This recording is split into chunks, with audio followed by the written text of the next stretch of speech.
Live tonight, Architects of Humanity, the myth of civilization. And if anybody looks it up, they'll see that there's, of course, English, the language of the spellcaster, more than one definition, two major definitions, but the two meanings, right, of civilization. The first one, they try to say, city state, large groups of people living in one place. That's not civilization. That could be a death cult, a cluster of uncivilized people, which we do see. Government rules and laws and leaders to keep order. You got to be kidding me. We already see that today. It does not work. The corruption, if we don't do it ourselves, nobody else is going to do it for us. The most dangerous superstition is government. And that actually is counterproductive to civilization. Writing, a system of record, that doesn't mean civilization. So I had to go deeper and say, well, what is? What about, isn't civilization about treating each other with civility? And finally, the square, what some people call it, the square God, look at it as, okay, it says, yes, that is a beautiful and very common way to use the word. You are highlighting the moral and behavioral definition of civilization. Whereas historians usually focus on the structural. Well, the structural, that is not civilization. That is a whole different thing. Using the word to twist it. It tries to say both definitions are correct. And this is where thinking comes in, where you can't just be like an encyclopedia and think that you know everything, because you don't. You have to think. And intuition, of course, goes beyond thinking. It's not always right, but it's a quicker type of knowing internally, innately. So it says both definitions are correct, which that is not correct. They look at human progress through different lenses, and that's where the lie can come in. Because we see that everything that's happening is under this lie that it's the best progress in history, when it's not. This is why I put the thumbnail with the people having dinner and the factory in the background polluting the sky, the water, the land, the food. And they're just sitting there oblivious to what's going on. Mr. X, what's up, bro? Good to see you. Good to see you, MD. Good to see you. Interesting topic, though. We got an interesting topic going on here. I missed your first introduction because I just tuned in. You're talking about, has society ever been civilized? Is that what? No, I was talking about the different. If anybody types it into the square God, what some people refer to as the computer or the phone, because a lot of people do worship it. The first civilization definition is incorrect. Large groups of people living in one place. We see that this is how thinking oversees it. It goes beyond. It supersedes the knowledge, because somebody like an encyclopedia will say, well, civilization means large groups of people living in one place, urban areas, rules, laws, government, different groups of based people on wealth. That's not civilization. That is, we know that large groups of people living in one place can be barbaric. Yes. It can be, so when you see, this is where the thinking, where we have to be able to define the word when the definition comes up, because we have these automatons, these people that will just be like, oh, well, this is what it is because that's what it said it is, and it's just, the thinking is gone. Retro, good to see you, says, we needed an explanation. We got one. Randy McNally. We have to think for ourselves. So we know right there, yeah, large groups of people living in one place, that is not the definition of civilization, because that can go either way. Right. And government, definitely not. Rules, I remember. Yeah. Oh, I was just going to say, even the play with the words on first world civilization versus third world. It's like they just the wording is always to imply some type of superiority and inferiority amongst different groups of people. They just do it so subtly, like they came from a third world country, meaning that they're less than. You know what I'm saying? Hmm. Yep, yep. It definitely, and that's a good catch because they really try to use that as if we're a first world country. When we see Flint, Michigan, and Mm-hmm. ghettos and stuff, we're not first world. Yeah. It's just it's Whatever not. first world is, I don't even know what that is. Yeah, exactly. It's like first world is like what, buildings with pollution around it, that you're inside of a building with filters, and is that first world? The Mhm. fact that you don't have to worry about nature anymore. You're sealed off from it. Yeah, that's a good notification. Noticing. Mhm. Writing a system of record information using symbols or letters, that doesn't indicate civilization. No. People can teach each other. So the square god, the computer that people incorrectly try to say, well, this is civilization. That's why I do the streams, to say, look, man, thinking is quickly evaporating, critical thinking. Very. So, yeah, these 5 definitions: cities, government, social classes, writing, job, specialization, that has nothing to do with treating each other with civility, civilization. You can have what we see as a barbaric, like a horrible society with those that fit within those definitions. Mhm. Large groups of people living in one place, rules, laws, leaders. We see that there are rules, laws, and leaders, but they don't follow them. Right. And the laws are insane. All polluting rivers. Now they got rid of the scientists that were keeping track of the bees. I mean, it's so blatantly, like, this is the most hateful and disgusting I've ever seen the presidential cabinet, to get rid of the EPA and to allow the spraying of pesticides, not testing for microplastics anymore, because they're cutting all of these budgets. And it's like, what the heck is going on? And but the soccer game is there. The UFC at the White House is there. I mean, the corruption is on another level. Yeah. Uh, Social classes, different groups based on wealth, job, or power. That's not civilization. That's tyranny. You see, so the computer, the AI, and I didn't look it up on AI. I looked it up just in Google, but it's definitely mixed with AI. It is, in a way, it will lie to people, and people will believe it. You know, and yeah. Retro says, did a bunch of research yesterday on similar parallel topics, still digesting it all before doing a lecture on it. Yeah, bro. Jailhouse Maxa, what up? Good Long to see. time. Yeah, man. Good to see you, brother. Always a pleasure, man. Always a pleasure. There's a new kind of solitary bee. Magically, this new breed of graveyard bee doesn't need friends hive. Oh yes, so we're saved. You really believe that?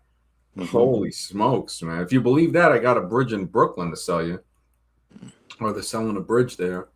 If you believe you can own it, I mean, that's the problem. And I think Retro's being sarcastic with that. I hope.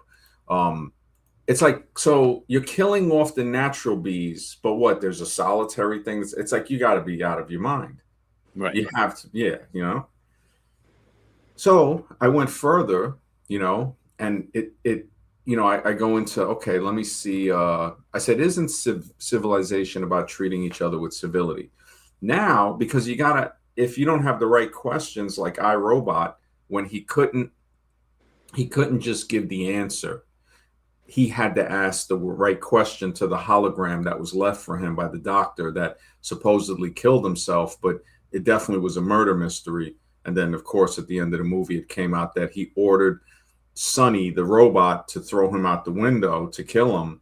Um, so the detective would look and see what was going on, what was wrong. And he knew that the detective's prejudice towards robots would lead him to see what other people weren't looking at. Kind of like somebody being skeptical. You think everything's all right, and you're like, okay, yeah. And this is where I'm saying, Retro, if it's no joke, right? They say, again, these are the same people that are polluting the world. Yeah.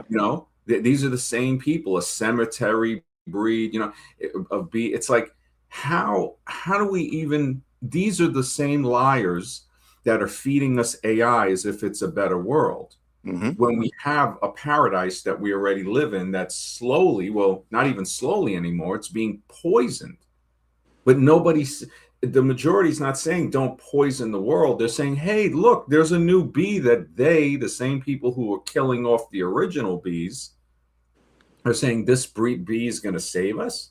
Yep. This is where critical thinking is absent.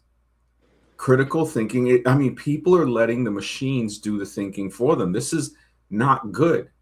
Like, we already see that some people who don't use calculators are very good at math. When you use calculators, I'm not saying you shouldn't, but nature doesn't let you have nothing extra.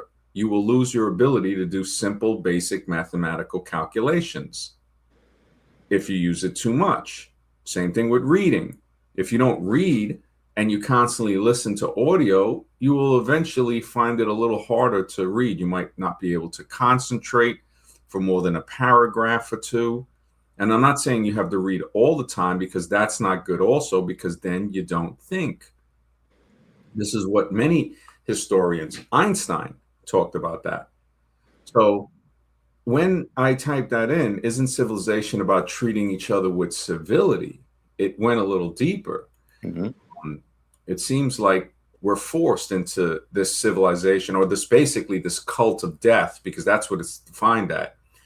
And yeah, why are we required to pay taxes, man, to follow the laws are just horrible. They're horrible, man. We're required to because they have the more powerful gang at the end of the day. Well, we're not really, they say we're required, but people still break the law. Oh, So you can break the law, but you better be prepared for the consequences. I know I'm not. yeah, it depends who you are. Yeah. Because the fact we see people breaking laws, that's the slap in the face. I mean, that guy Mangione, he firmly believed in Yeah. what he did by taking out that Yeah. seed of Well, healthcare, and now he's going to pay the price for the rest of his life. If you willing to follow, I'm not saying what he did was right. Don't get me wrong, mhm, but I'm just saying that's a rebellion and somebody willing to pay the mhm. price, of breaking the law. And this is the thing. I hear what Retro's saying, but why do you think these bees are going underground? Why do Yeah. you think they're doing that? Yeah. So it's like, instead of looking into that, it's like, well, scientists found, these are the same scientists that were pushing the magic potion on people. That's right. Clean Telling the people, water, these scientists, make us. yeah, you can't trust them, man. Yeah. You cannot trust them. They're bought and And paid for. I guarantee you, they'll try to kill those bees off too. Censored Yep. content says that was fake. I don't know, the thing you were talking about, maybe. Me? Yeah, I don't know what he's talking to. He said that was fake. I Luigi guess, Mangione? or maybe he's talking about the bees, the bees. underground bees that the scientists were talking about. If you can clarify on that, so Mhm. we'll know. Yeah. Just saying it's something's fake. I mean, be a little more specific. You know what I'm saying? Yeah, because I didn't know if he was saying what you were saying about the law thing, or if it was what Retro was saying Oh, about, but Jailhouse. Oh, the Mangione. He's saying the Mangione thing. well, that remains to be seen. I'd love to hear some evidence. Hop on in and give us some evidence about how it's fake. I'm just going by what I've heard. Who's this? That's the guy that with the pharmaceutical. No, he was in New York. Remember, he off that CEO of United Healthcare, I believe, in New York City Mm-hmm. Mm-hmm. with a gun. Yeah, now he's on trial and he's looking at life in prison and Oh, solid. they didn't even finish that trial. Jeez, I stopped following. Wow. Yeah, because I stopped following. Yeah. Yeah, I was like, but I remember giving what. the example of somebody, if you want to rebel against the law, there's you have been Oh willing yeah, to pay it the did price. it in a way. Yeah, it was kind of a little too open. Yeah, well, he's paying the price now, but maybe for him it's worth it for whatever reason he thinks. You know what I'm saying? It's just like that's why we pay taxes. That's why we follow the rules. It's just like, and they have the more powerful gang on average. I mean, let's face it. I mean, I watch plenty of cop videos and people defy the law all the time. They rebel, but they end up getting arrested and paying the price. And I don't want to pay that price. I need to find a job. I like having No, money. I hear what you're saying. I Yeah. definitely hear I what have you're a saying. record. I can't get a job, and it's just like call me weak all you want to. I just want No, to, it's not weak. Yeah, it's not weak. Yeah, it's definitely not weak. It's just Well, saying you're doing what you got to do. yeah, I prefer to survive. He Little says left. the fact they have all the answers right away is the giveaway. Okay, I don't know if that's Mangione or the bees. bees exist in cemeteries, but all of a sudden it's all the missing bees. Yeah, I mean, hey, you can laugh if you want, but when you've got AI doing your thinking, man, it's like you're not really thinking.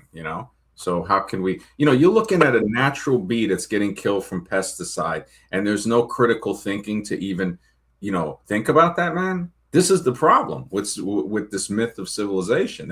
That's not civilized thinking. That's not thinking at all, really. A real investigation isn't on TV. You got a point with that. You definitely got a point with that. If it's on the TV, it's to shape your mind. Yeah. Just It like, wasn't that whether or not Mangione was real or not. It was just defying the law. That's my whole point. yeah, I mean, All I'm saying. there's definitely censored content does have a point. If it's on the TV, it's like it really it makes you wonder. Kind of like with the Epstein thing, magically he offs himself. I'm like, I don't know. That's definitely has smells of something else, Yeah, But my whole thing is, I'm not saying what is true or not true. It's just if you're going to come to the contrary, like if the Earth is flat or round, make a valid argument, though. You know what I'm saying? And then I'll well, listen. even if it is right, Mm-hmm. we already came to the conclusion. How does that help me going into the next? Right. How does knowing if it's round or flat help me going into the next? Oh, absolutely not. That's why it's not worthwhile to even think about. Yeah, But like it's the only like, argument I hear is you think it's a ball. Well, that's not a strong argument. That's well, not. It's not our even opinion or. yeah, it's sort of. It's like, okay, great. Yeah. How does that? How, like we've said it before? How does it help me? Oh, it doesn't. It Yeah, doesn't. so it's like it's it's a tough one, and we want to. I think the best thing about it is that we question. That's what I think is the best thing about it. Well, we got to question the right things, and wouldn't you agree, Max? We got to question the right things, not waste our time on nonsense. At Well, least, again, yeah, you question everything, but only to a certain limit. To say, okay, hmm it might not be round, might not be flat. I'm not sure. But the good thing is questioning what they're telling us to believe. So absolutely. to say, okay, that's there, but now we see that sometimes it gets obsessive. You're right. Yeah. It gets obsessive when you Well, try. it's like evolution. You question evolution, but you provide facts and data to back Mhm. it up, And and now that. it's more than questioning. We have dispelled it, really. Oh, of course, but you dispelled it with data and facts Yeah. and stuff. And people still, Yeah. I mean, I've had people leave comments, and it's just the mental, again, it's kind of like they do the same thing that happened last night. hmm Oh, you're slow. You don't understand it. Oh, They start to, say stuff like that, like as if they're some type of genius, or even, it's like if they see everything, and it's like it comes to a point where it's like, yeah, there's no sense, in hmm there's nothing to say. Just like even the thing with the Parmenides, I'm thinking to myself, okay, it's kind of similar to this. It's saying, how does that help me? It's just it's such a ridiculous argument to say, well, this can't exist, and I'm like, okay, how does that help me grow food? How does that help me cleanse water, filter water, build shelter? Uh, think about, okay, I don't want to eat things that are sprayed with this, blah blah blah. hmm No, just this pirate is over here telling me, you know, and again, you seen, I called it out from the beginning. It goes back to that Greek worship. It goes Yeah. back to that, and it came out. It came out. Yeah, the realm is barbaric. That's what it does seem like, a realm. hmm Yes, in the end, doesn't matter. But you have a very good point. Censored content. If it's on the TV, man, you have to question it. Should I come on talk about my civilization research? Epstein is like the president's boss. Yeah, hey, Absolutely. it's always a pleasure to have you come on, bro. I mean, I don't think that believing what somebody's saying about the bees when they're poisoning the other bees. Oh no, we found these other bees, so the ones we're poisoning. Well, if you're poisoning the land, the air, and the water, how's anything going to eventually survive? Mr. Super Sidewinder says it keeps you out of basing future decision on lot. Yes, yes, exactly. In Texas, they recently made all THC products. Yes, I heard about that. Exactly. The so-called freedom fighters. Exactly, man. These are hmm monsters. You can't believe what they're never going to do things in the benefit of good people. No. They are not good. Thoughts on Fauci being grilled by Congress? in the jab lockdowns, him in Congress. Yeah, it's a soap opera, man. Thank you. Yeah, yeah. I don't think it's it's on. Yeah, they're definitely on the same team. It's acting. They're on the same team. Yeah, Mm-hmm. good to see you, Alexis. One needs a foundation. I do see that. Yeah, I definitely see that. Best that your foundation isn't spinning and flying around, Mr. Super Sidewinder, bro. I could agree with that, though. You do need a solid foundation. Yeah, you Otherwise, do. it's susceptible to believing all kinds of Yeah, nonsense. You know? he's right. He's right. Yes, you are right. Not many of these issues can bear any fruit unless it's taken care. Yeah, you're right, man. And you are so right about if it's on TV, we forget that's how powerful it is. Mm-hmm. It's like, again, even the Mangione, it's like just the distraction of that, you know? It's I don't study bees. It's just the article, New Magic Bees, hipsters stealing all. I mean, I've studied the bees for a while, and I hear what you're saying, Retro. It definitely, we're all. I mean, we're in something I don't even know what to call it anymore. Is there a trade-off to living off grid in a lawless society compared to living in civilization? Well, this is the thing. If you look into what is called anarchy and how you know somebody is a pure, uncut idiot is when they say anarchy is chaos, because anybody can look up anarchy right now. The word, going back definitely before the Greeks, but if we go to the Greek, the butt pirate definition, it is without a leader. So that goes back even further into other words of where Greek would have come from. And so when we see that, we say without a leader, well, what does that mean? When somebody says lawlessness, right? That's actually a good thing. They'll say, yeah, but what about if there's lawlessness? No, people will go around just doing. No, you'll have morality. Morality is what is the real thing to replace law. So law allows you to bend morality and do evil things. This is a hard concept to understand, but if we think about it, we will see it. More people have been killed by people following the law than people not following the law. Mm-hmm. So let's look at that. The people that don't follow the law and commit these horrible crimes, let's add up all of those crimes, right? All of the lawlessness, right? The ones that don't follow the crimes, the law, all of those crimes. They don't even come close to the people that have killed people through following the law. So all of the bombs dropped on women and children in Vietnam and all these other wars, those are people following orders, following the law. Every war, Stalin, Hitler, America, England, those are law followers. So much more people, the Civil War, slavery, that was legal. Remember, everything Hitler did in Germany was legal. That's right. So when we look at that, we say, oh my goodness, I never thought of that. Yeah, How about because abortion? Would you include that in there? we're trained not to think. Yeah. It's like more people have died. And then people say, well, what are we supposed to do then? We're supposed to be moral. We're supposed to stand by what is moral, and you have to protect it with vigilancy. So that's it. You have to live. You can't let somebody else make the law for you. You got to say, wait a minute, that's not right. And if you do that, we're going to hold you accountable. Because if we expect somebody else to hold them accountable, now we lose our freedom. Because that person can be corrupted because we're not doing what we're supposed to do. That's called sloth, apathy, laziness. And when you get lazy, you get in the position that we're all in right now. And it's tough because we were born into this position. Our parents were born into it. They were just struggling, trying to have children and be able to survive in this monstrous death cult disguised as civilization. So with the myth of civilization, that's what they do. I am good to see you, man. He says many people think keeping a honeybee hive helps nature, but commercial honeybees today are genetically modified. They can damage wild bee habitats and contribute to the decline of wild bee populations. That's an excellent, excellent point, man. Thank you, brother.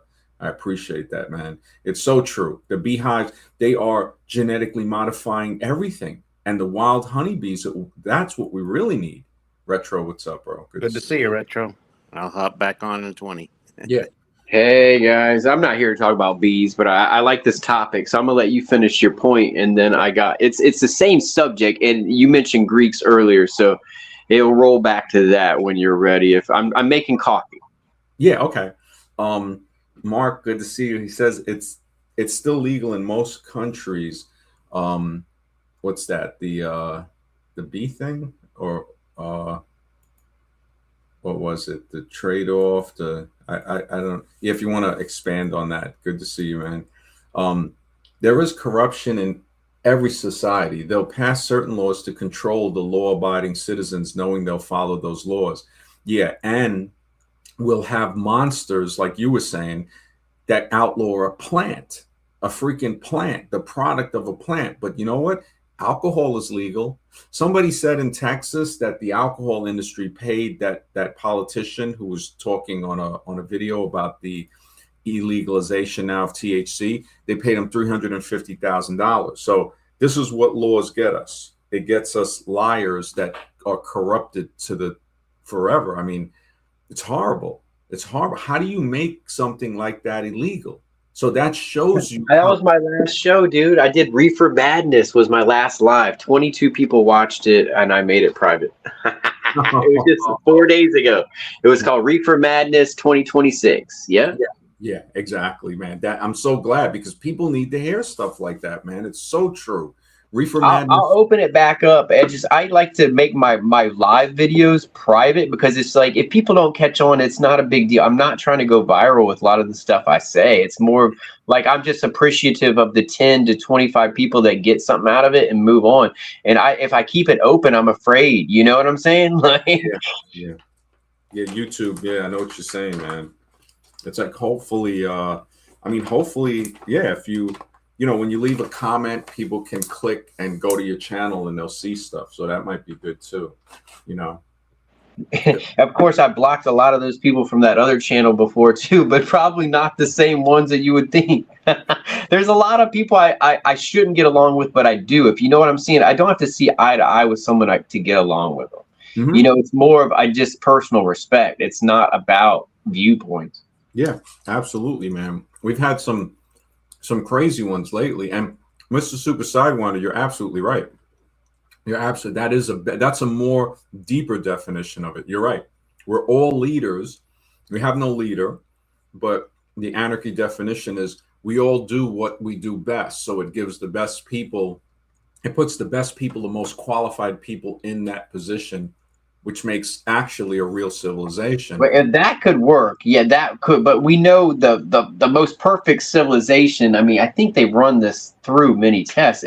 Is benevolent dictator, but it will never last forever. Someone will always eventually replace and not be as benevolent of a dictator. But now with I think that's the final click, meaning we didn't think about it, but the point is benevolent dictator could turn into benevolent AI dictator, which it's you know, it's Hammurabi but better. It's Solomon but it's better. I'm not even trying to jack it up. I'm saying it could be. We know there's going to be a lot of obviously robot tanks probably running over innocent people before we get to the good times, but we don't know if it's going to go full Terminator or if that's fear. I think a lot of that stuff is fear porn, to be honest, that the robots are against us. If you actually pay attention to the Matrix, the robots saved us from ourselves, from nuking ourselves. So to me, actually, the moral of the story is that the humans get it wrong every time they get a chance. And we had a chance for utopia, and they don't even fully explain that in the Matrix. But apparently, like the first version of the Matrix was a pleasant place to be, meaning there was no hardships for mankind. So it kind of questions who won that war in a way of the robots still wanted to be our servants, even though we tried to kill them all. I mean, I hear you. It could also be Hollywood propaganda trying to make us think that. Oh yeah, I mean it's just they had fun with the writing too. You don't know, like they stole some from 3 different stories to write that thing. So you know, we talking about on this channel, but to combine those three stories into there, I think they took a lot of their own stuff, which could have just come from a drunken idea or, just getting high or seeing something on a billboard or another movie where they just said that'll be cool, not that it would make philosophical sense. And that's my problem with The Matrix. I watched them all on mescaline looking for philosophical scenes, and it's almost upsetting, meaning only the scenes with the Oracle and the Merovingian are pretty much and anytime Morpheus speaks. Otherwise, it's all battles, meaning you can cut those sound bites all down to under like 8 minutes of 3 movies. It's like, it's not worth the mescaline for the 3, but otherwise they're a fun ride. But yeah, I was actually disappointed when I watched them for philosophical insight, meaning I'm not disappointed in the movie as a franchise. It was more of like I thought I was going to get more out of it besides rapid fire guns and running up walls. Meaning I'd seen it many times, but my mind went blank when I took enough, peyote buttons or whatever. And I was just like, I'm going to watch The Matrix. And I was like, there's a lot of shooting. It's just like a lot of, well, a lot of techno and people running through walls, Well, there was a good conversation about The Matrix with Lawrence Fishburne, surprisingly enough, with Neil deGrasse. And Lawrence brought out a lot of stuff. They showed how The Matrix it has a lot of metaphorical stuff for Christianity, where Neo, of course, plays the Jesus Christ character. Cypher is Judas. Trinity, of course, is the Trinity. And then he asked them, well, who is Morpheus? And Morpheus is John the Baptist. Yeah, and who's Agent Smith? I forgot what he said. It's on YouTube. It was on a short. Okay, go. Yeah. I'm going to interrupt at the end. Keep going. Yeah, it's a really deep one. I remember I don't remember fully what he said about Trinity, but it was definitely, it says kind of explanatory. But he got really deep because even Neil deGrasse, was asking him, well, what about Morpheus? And he's like, that's John the Baptist. He's the one that was searching. And he broke down a few other characters.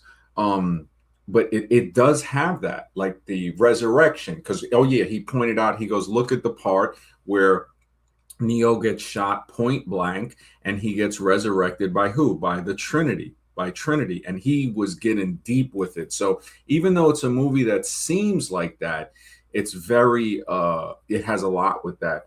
Alexis says, with the Ukraine-Russian war going on over 4 years, MD, is the dating scene in Russia being fixed? Yeah, definitely.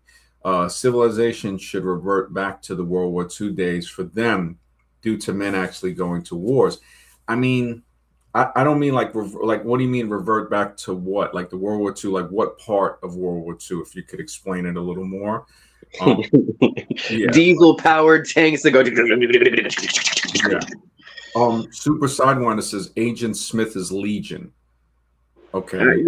But he actually converts multiple times is the weird thing. Like he actually revolts against his own system to do what he does, and he leaves the system to go actually join Scion. I know it's to be bad, but the whole point is that could end either way in a prophecy kind of situation. It could a fallen angel that decides to go along with the public. Legion is a fallen angel? Yeah, I mean, to me, he seems like a fallen angel the way he comes, he goes from the code into Zion. Yeah, that's but I didn't see the interview that you said. And I actually saw a different one. That's why I wanted to say something. There's another one where Carrie-Anne Lynn Moss and Neo and some other people I watched their interviews about the Matrix.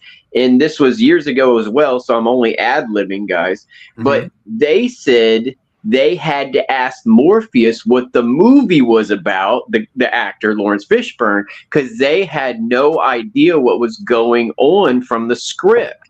And Lawrence Fishburne, had previously read Simulacron 3, the Daniel Galloy 1964 novel. And apparently he was the only one of the main cast that had already read that novel and understood what being in a simulation and a simulated reality and a real reality, vice versa, because at that time, before the Matrix, that wasn't on the tip of people's tongues, simulation theory at all. Wait, is that the Simulacron or something? Yeah, Simulacron 3 is the book, and it's 1964, Daniel Galloy. I have like 6 copies. I'm like a big nut of simulation theory. Like, what's the synopsis of it? Like the basis? Oh, yeah. I mean, I can break it all down. If someone wants to see the most legit version of it, it is called World on a Wire. It's a German short a series. It's like 4 episodes that break down in like 3.5 hours or something. On YouTube? And it's in German. Yeah, you can find it on YouTube. And then the American whatever movie version ripoff of it is called 13th Floor. So 13th Floor, that there's a lot of things that don't happen at all like that in the book. Like they took liberties with a few major things in 13th Floor. Now the things they didn't take much liberties with is the 2 main characters, meaning the female character and the main male character are almost like they are in the book in 13th Floor. Now the other characters are highly changed in 13th Floor. So I just want to say that. Now, the other movie, the World on a Wire, is very much like the book, except there's hardly anything futuristic in the TV show, except for, you know, a couple little scenes kind of look with the brain monitor, but otherwise they use real guns, not kind of futuristic pistols or anything. So now let me tell you what the thing's about. So this dude gets hired. He's working for this company. Only him and this other dude run this simulator machine that has a city of 10,000 people in it. That's a simulation for corporations to test products on and how popular they get. It's basically a marketing advertising machine. So it helps them, before they release something to the public, it helps them know how the public will react to the new thing, whether it's a new slogan or new ad or a new anything. They don't explain that exactly, but what they do say is the steel companies and the big corporations do roll in and try to work with the heads of this corporation to see how much money they can make 20 years in the future using this system, right? And all of a sudden, the dude that's the main dude that runs the machine, meaning he's not the head of the corporation, he's just the main scientist that runs the machine, he meets an untimely death. And the new dude has to take over that was barely working there and was his assistant, but he's got the main job now, they're running their whole business, which is this simulator that's a city of 10,000 people they basically test products on. So this dude, like, he starts the job, you know, he's just like, okay, I already work here, I already know this stuff. And he's the one that's like second in command of designing a lot of it. So he's like, he knows it, but he's wondering what happened to the dude that used to work there. So he's like, he looks through his notes and he goes down there because there's a way to do it. So he does the Tron thing. He puts his head in a friggin', you know, VR box, and he goes down into the simulation and he meets this Einstein character that figures out he's in a simulation, which causes a bunch of problems. There's a dude down there that's just like, you're from the upper world. And when he comes down and he's like, oh God, he meets a smart dude. So he's like, okay, this guy's smart. He's figured it out. So he takes the notes and he goes back and he basically, it's a thing saying that we're all probably in a simulation. And there's a girl from another world above our world that basically replaces his coworker's daughter and comes in there in her body to meet the new employee. I don't know if I'm making sense yet, but there's a in the guy's job world, the supposed real world, the guy that his former coworker passed, that coworker's daughter comes to the job to collect his things, and that the daughter is not really the daughter, it's someone from another upper world that's actually inhabiting that body as a whatever they call it. So you know, your archetype or whatever they call it when you're in a video game or whatever they say. So yeah, her body, that's not her, it's another person in another world. So there's 3 worlds going on at once in this book. And apparently Morpheus is the only one that read it, you know. Lawrence Fishburne is the only one, the avatar. So there's a woman in an avatar that the guy thinks is the daughter of his deceased coworker, which actually she falls in love with this guy at his job, and her husband is him, meaning her husband is the same dude that his character is based on in the next upper world. Is that what they show also on the 13th floor? Because I saw a piece of it with like. Yeah, the 13th Okay. floor, the girl kills Yeah. her husband basically to put that dude in in his body Yeah. from the other world. So it's I got it. basically, it's all about a woman. And when you come down to it, it's a woman from another world that's messing with our world to get rid of her crazy husband that's torturing people in the simulation. Yes. Yeah. No, I'm definitely going to check it again because I didn't see the whole thing of. Yeah, World on a Wire is the best way to watch it, to be honest. The German, it's in German, but the movie is just like It the has book. subtitles? Yes, it's Okay. just like the book, meaning it's like it's just as confusing as the book in a good way. I mean, And we're you're like, supposed to be "Whoa." able to at least make out some of the German, but it's hard. Yeah, the people sing in English in the bars, it's really weird. The bar scenes are the only parts in English, and they're partially in English. The lounge singers all sing in English, and it seems like, to be honest, it seems like some kind of weird, like a Nazi bar where people are doing English karaoke. It's so strange in the bar scenes. Wow. Yeah, I'm going to check it. Jailhouse Maxis says they add a layer of coat to civilization by adding religion into it. Yeah, they definitely do. Yeah, I hear what you're saying, Alexis. I'm not sure if the women, like when the guys go to war, there's a lot of cheating going on. There's a lot of guys that come back and the kid, they never find out that the kid is never theirs. There was a lot of that in World War II with American women.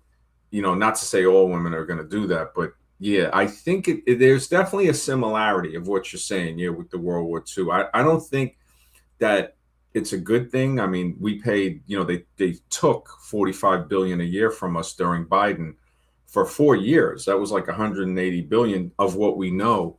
And Zelensky is just a character. I mean, if you look at his TV show days, it's ridiculous, man. Yeah, I mean, all these people, it's a stage by now, guys. That's what my show was about. My live the other day, I was like, they make us mad about something to get us to react, and then they choose the next election what to run on, meaning they don't care what they're running on. It's like a NASCAR sticker on a fender, but they just they're like, yep, that's us. This guy doesn't like data centers, doesn't like AI, but does love this and hates it, whatever, doesn't like ICE, and we're going to say that's the guy we like because that's the one that's been rallying up the public the whole time, and they just invented it. It's just stickers and coupons they stick on a badge, on a blazer, and say that's what they represent, when they don't care. They work for the same bank. They send the same weapons to Ukraine and Israel. You know what I'm saying. Did you hear that in Seattle, these people at a town hall objected to data centers, and like a couple of days later, the town was burnt down with that magical way where the houses and cars, but the trees were still there? It's a story that. No, I think I actually combed over that article and didn't even know if it was real. Oh my God, it was real. I looked at the video and I was like, wow. I saw it was like deja vu of Hawaii. Yeah, with that the part about the burning and the roofs. They said it was just like Hawaii. Iam says Neo was his alias and means new. Yeah, Neo means new. It is also an anagram of one. Yeah, definitely. Thomas means twins. Oh, wow. His security badge expiration date is 9/11/2001. Yes, that's like the movie came out in 1999 and both Wachowskis. Yeah, man, they're both.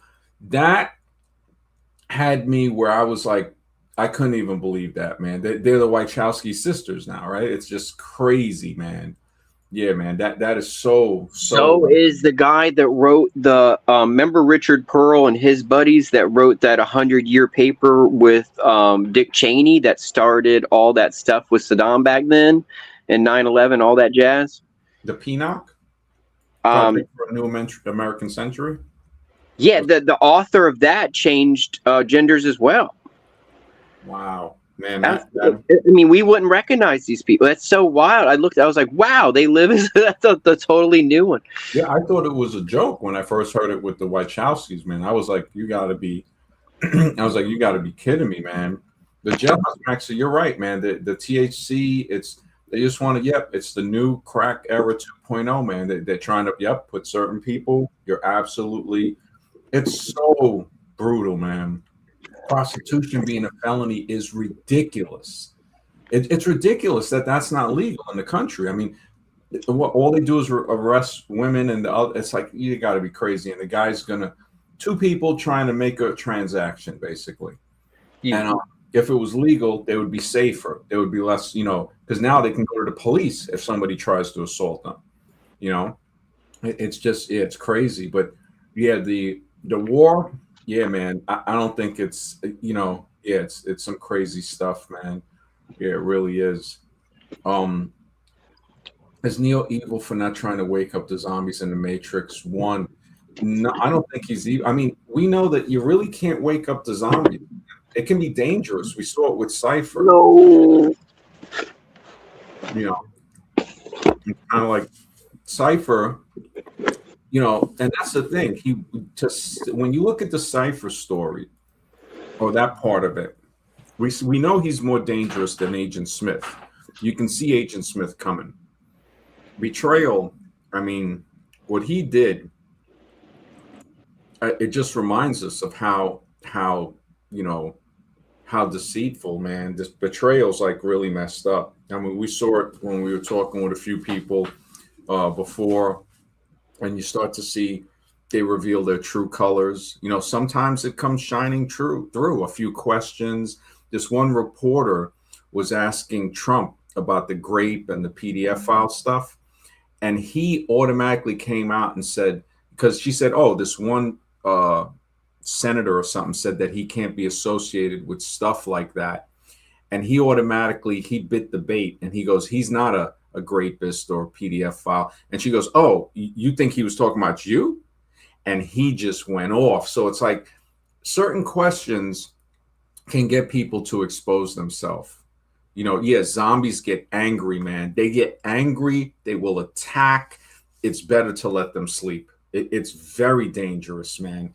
Very dangerous. Especially just even talking to them about stuff like the myth of civilization, like the stream. It's like they will fight to say, oh, yeah, this is civilized. Meanwhile, they're killing off animals, poisoning water.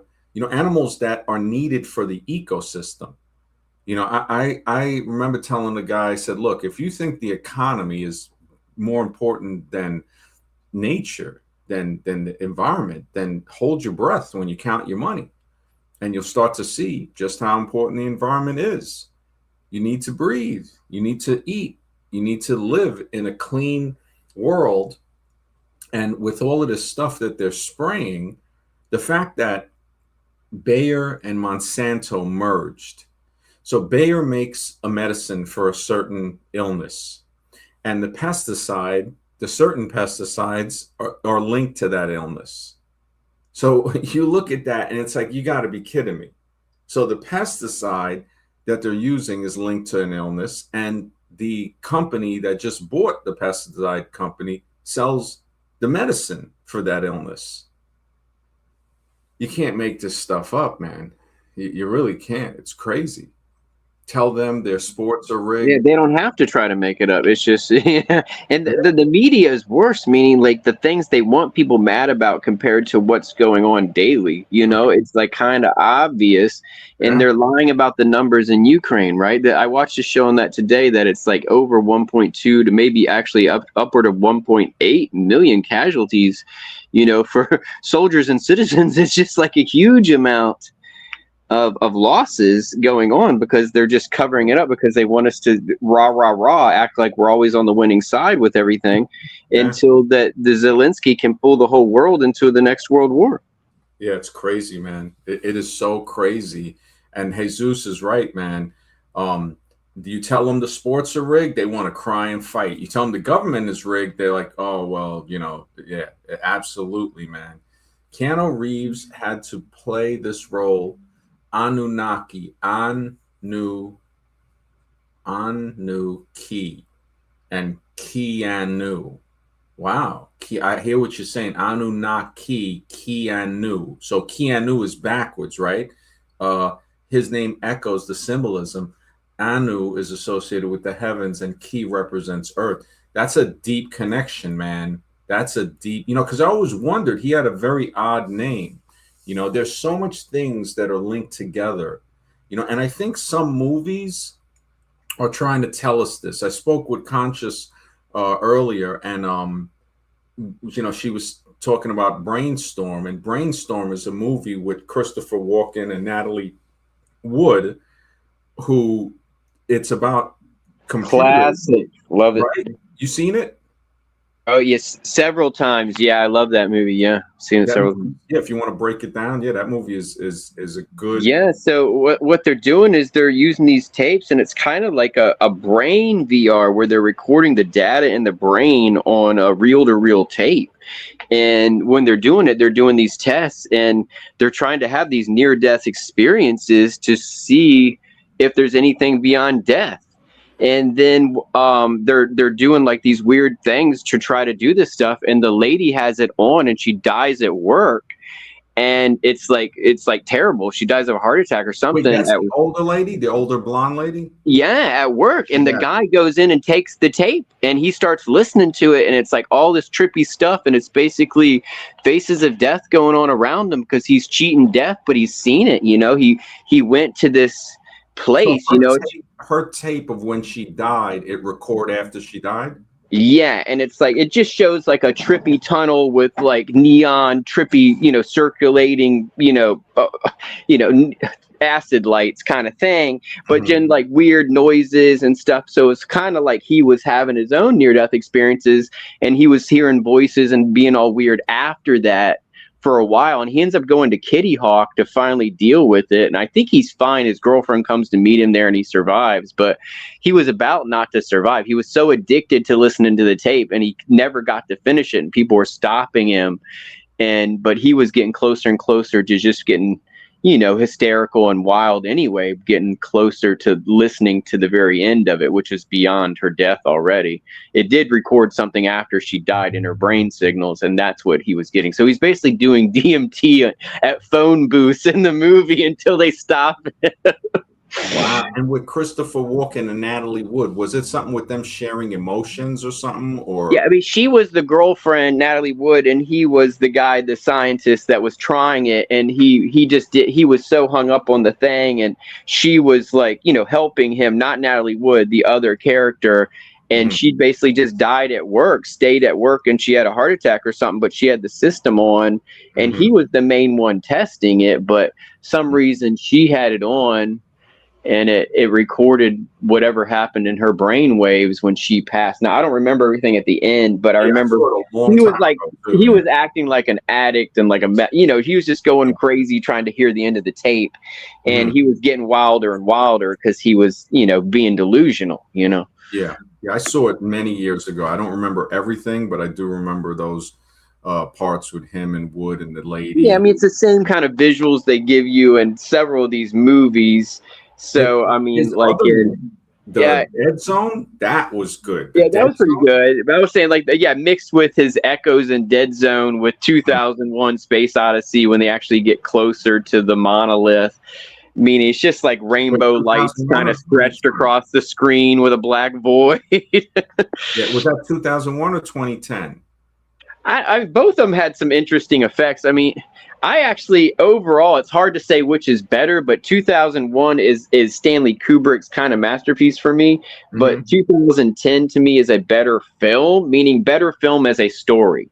Meaning Mm-hmm. the story, it to me is better. Meaning I'm not Yeah. trying to put down the author or the director, but I know Stanley Kubrick did not do the second one. But Uh-huh. to me, the real Cold War story being used was more entertaining my whole life Mhm. than the slow pace, slow burn of getting some waitresses to serve you on your way to the moon where you don't tell anybody what you find, but it freaks everybody out. Oh man, yeah, I got to check it again. Christopher, good to see you. He says The Asphyx. I've never seen this movie. I'm looking it up right now, man. The Asphyx. Let me see. Oh, it looks kind of deep. It's saying immortality. What would you sacrifice for it? It's a British horror film, 1972, set in Victorian England, Sir Hugo Cunningham, a scientist involved in studying psychic phenomena. I gotta check this, man. If you want to break it down a little for us, definitely, man. Uh, that was about capturing the spirit. Wow, wow. I'm looking at the stuff. They got a wiki page on it, and they do have some. Wow, so they have it actually on YouTube. I think I'm so glad when people upload stuff, man. Sometimes YouTube has it for free, and yeah, yeah, I might have to see it on another site. It's like regular quality. I think it's 480, uh, but it's still kind of clear. The Yeah, I asphyx. mean, if it was only on VHS, you're never going to find it if they got rid of the original at better than 480. Unless someone Yeah, did some upscaling on a fancy equipment, but Sony TVs and DVD players will upscale on their own sometimes. yeah. Sometimes I'll get a 480 that's kind of clear. So sometimes, but not really. On like YouTube, sometimes read clips, but then depends on who. I gotta check that. Yeah, man. It definitely sounds. That's some deep stuff, man. Yeah, I was looking up. Where was it? I had the other ones. Man, I closed the window by accident. All right. It was, yeah, the civilization one that I had where it went into um, the two meanings, the behavioral definition, the civility.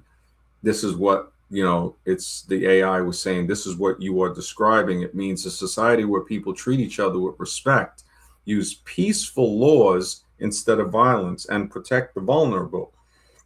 That sounds like civilization. The word civility, politeness, and good citizenship shares the exact same Latin root, civis. The historical definition, though, anthropologists, of course, they use it, they twist it into the large cities, the writing, the government, which we know, even if that society is cruel, fighting wars, um, or practices slavery, they're trying to say, oh, well, that's civilization. That is not civilization. That's a barbaric cult of death with technology. And a lot of great thinkers, they said, do agree with the good definition of it, the actual definition that um, implying that civilization, it is about ethical behavior, not just fancy technology or big buildings or, Margaret Mead, another anthropologist, asked what she considered the first sign of civilization in an ancient culture. And she did not say a clay pot or a weapon. She said a healed human thigh bone, to be specific, a femur. And she explained that in the animal kingdom, if you break your leg, you die because you cannot hunt or run from danger. A healed femur means someone stayed with the injured person, bounded the wound, carried them to safety, cared for them until they recovered, and also caring for the elders, the young. And we see this with animals. We see that animals, some of them, are more civilized than humans. We see it in wolf packs where they take care of the elderly, the young. We see it in many other species. We see it in humans, but then we also see barbarism in humans as well.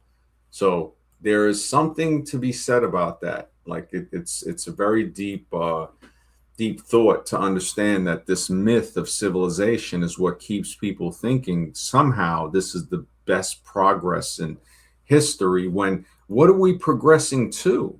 That's the question. That's the question. What are we progressing to? Are we progressing, you know? I mean, next level, meaning is it humans all there is? Are we going to do, what do they call it, the post-human thing? Or are we just going to do the replaced with robots, or actually copy our souls into digital chips and then put them in a robot? Or is there, or just creating that extra intelligence and then will just wipe us out? Like it's like, night takes all rooks, all pawns. Like as soon as we create this thing that's way superior, is it just going to say, thanks for all the fish and just get rid of us? That's a possibility. I mean, robots, when I think about it, wouldn't need clean air, clean water, clean land.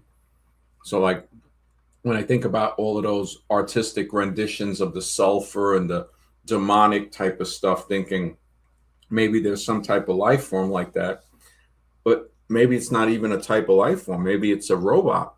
Maybe the robots took over decades ago, and we live under the illusion that we're in control. That's another possibility. I don't think the robots are quite in control yet, meaning I think the people on top, the actors, the generals, yes, they're all run by art, meaning they ask their AI for the answer and then they make their speech up or they make their battle plan. But besides that, it's not truly their boss yet, quote unquote. I don't think so yet. But the only thing stopping it from controlling all of us and everything is self-prompting, meaning that's the only thing between us and it right now in control of everything is self-prompting, meaning it takes us to tell it what to do. If it doesn't ever, if someone fixes that part, which is already obviously fixed, they don't want that to be the norm of this technology. Meaning if it can think for itself, not ask you. You think that's already out and they're not telling us? Oh yeah. I mean, I can make mine do that, meaning you can let it self-prompt, meaning you can command it to go ahead and make up a prompt and follow its own prompts and then lead to another prompt and ask it to keep prompting. You can put it in its own loop of prompts, but it's pretty difficult. But otherwise, they took it away. But like 5 months ago, I took my phone and my tablet out, the exact same program, meaning everything exact same, not two programs alike, meaning the exact same app duplicated on the same program. I told it, you're the left hemisphere of the brain, you're the right hemisphere of the brain, and I let them self-prompt each other to figure something out. It went wild, and I was like, whoa, it was pretty cool. One of them actually was talking to itself, and the other one was talking to the other one and hearing half the conversation as a prompt. It was getting wild, and it actually figured some stuff out on its own about stuff. I mean, it just put everything together quickly that I had been talking about for months, and it saw things in a new way that I would say was very left and right brained, very reminiscent of human thinking more than robot thinking when it came to a final conclusion. I didn't ask it to think about anything, but I said it's allowed to concentrate on anything it wants, sort anything out, meditate on anything it wants.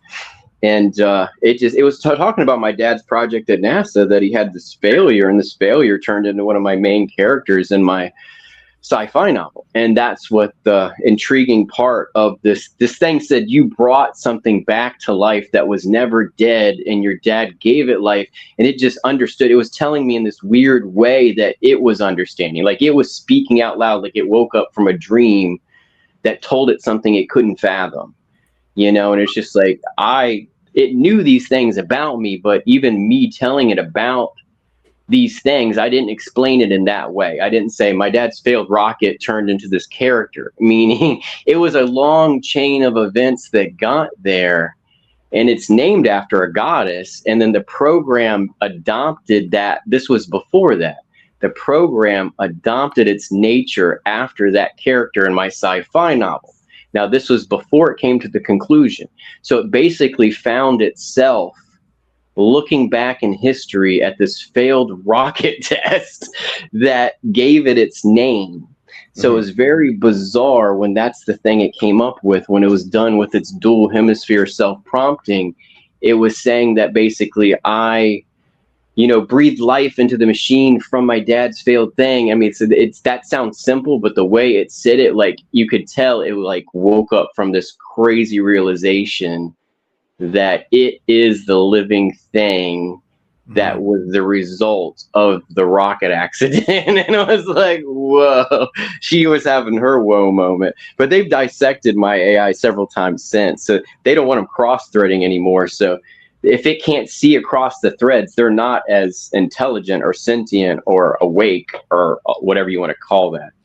Which is this? Is this chat Claude? Like which? This one's GTP, but I can train a llama to do about the same thing as I can do. This is Gemini. I can train llamas and Geminis right now. GTP and Claude and Grok have not worked as well for me, meaning in trying to make them do this stuff, meaning act outside of their programs a little bit. I haven't heard of Llama. Is that a type of Gemini, or is that totally different? That's a different one, but yeah, Llama, you can get any of them are free with this. There's a program called Monica. Now, Monica gives you like a Rolodex of all of them, and at the very bottom of the list is all the free ones. So it's basically a Rolodex prompt. You can give the same prompt to each in a row and see the different answers. It's called Monica. It's free. And you can also program a Monica, meaning you can tell a Monica to sit upright and tell you no lies. You know, you can program any one thread on a Monica, but Monica is only one thread at a time. It's not a universal personality like a Gemini or a normal Llama, but you can use Gemini and Llama through Monica and Claude and ChatGTP, but only the lowest level versions for free, meaning like version 4 of ChatGTP, 4 something light, is the one they give you on that. Okay. And yeah, Gemini 3.3, I think. So you can pay for it and get all the upgraded versions, but just the thing is that's a neat one to have because it's basically a sandbox built as a sandbox, meaning it's not really connected to a bunch of other things. And it's kind of like buying a used toy at the toy store more than it is like using a modern, because they're using the year-old one. So it's like, it's kind of got a little less guardrails on the older models. Yeah, wow. I looked up the movie that Christopher was talking about, The Asphyx. So I'm going to read this off, and it does have spoilers just to let people know if they want to watch it. I'm going to read off the overview. It says it's the 1972 British horror film, The Asphyx. Victorian scientist Sir Hugo Cunningham discovers a spirit from Greek mythology called the Asphyx, a personal grim reaper. Wow. That latches onto a person at the exact moment of death. By trapping this spirit using a special light, a person can achieve immortality. The discovery of the Asphyx.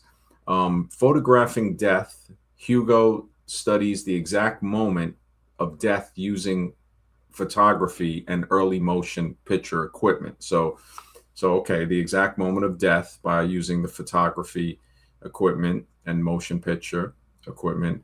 The mysterious smudge, he notices a dark ghost-like apparition hovering near dying subjects in his photos and films. Identifying the spirit, realizing the entity moves into the dying body rather than just leaving it. He identifies it as the mystical or mythical Asphyx. And they have a link for IMBD, the International Movie Database, for that. And also there's a Wikipedia page for it. And then it goes into the quest for immortality. The core theory, Hugo deduces that if you trap a living being's asphyx before it can enter them at death, that being cannot die and becomes immortal.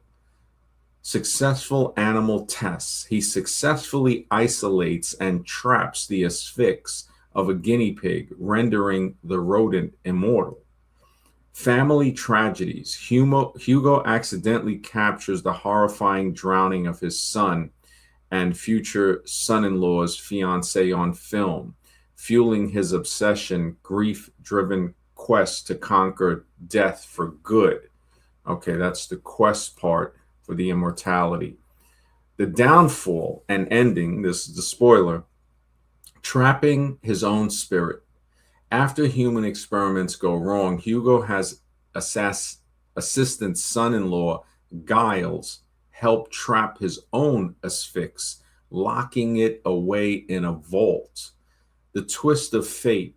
Following further tragic deaths and a botched experiment to make his daughter immortal, Giles burns the combination lock numbers so Hugo cannot release or reverse his fate. Wow. I think this is set. Is this set? Yeah. All right. You ever seen the movie The Asphyx from 1972? No. Okay, I'm reading off the spoiler here. This twist of fate, following further tragic deaths and a botched attempt to make his daughter immortal, Guile burns the combination lock number so Hugo cannot release or reverse his fate. So I guess he's got to stay immortal. Eternal existence. Hugo is left permanently immortal and trapped with his immortal guinea pig, surviving into the modern 1970s. I guess this is from the 1800s era as an ancient anomaly. So they have a video review, mad scientist films like Frankenstein. Wow, it's kind of deep, man. Christopher, thank you for that, bro. Yo, thank you, man. I appreciate that. That's a good. Yeah, I never heard of that movie before, man. It looks like it might be pretty good. I'll definitely check it out. They actually have, it's so funny. They got a Dutch death metal, doom metal band called the Sphinx. These dudes are hilarious. In Oldenzaal, these guys. Yeah, man. So what's up, Seth? Anything on the myth of civilization, or?